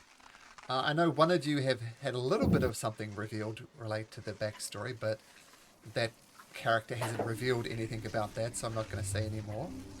But it's been great having you along, JD, and you will be missed. I'll probably take Edwin and put him in a town somewhere, and if you do come back, we'll see. I mean, I'd be fine in the keep, I suppose. They promised me protection if I have any say in that. Yeah, the keep would be a perfect place. I believe I would stay there, possibly. Well, yeah, just trying to hide. People are looking for me, and I want to visit Boy regularly, if that's allowed. And then in 6 week time, you come back as a warlock. Yeah, I don't know. I was actually considering that for a moment, since I'm in a very peculiar spot at the moment, and I'm not sure if I would call out to a divine being or something to get through it. But I don't think so. And also the ability array is not that good. It's just the wall, anyhow. So yeah, I definitely enjoyed it, especially the roleplay. Actually, I didn't. So I created Edwin. It was like perfect with the -2 con modifier. I was assuming that I would die in like session 1 or 2, and drop out afterwards possibly, because it was a possibility from the start that there might be some conflicting timetables there. Well, if Still, you had he it survived moved from somehow, here, and on top of that, probably there was would've like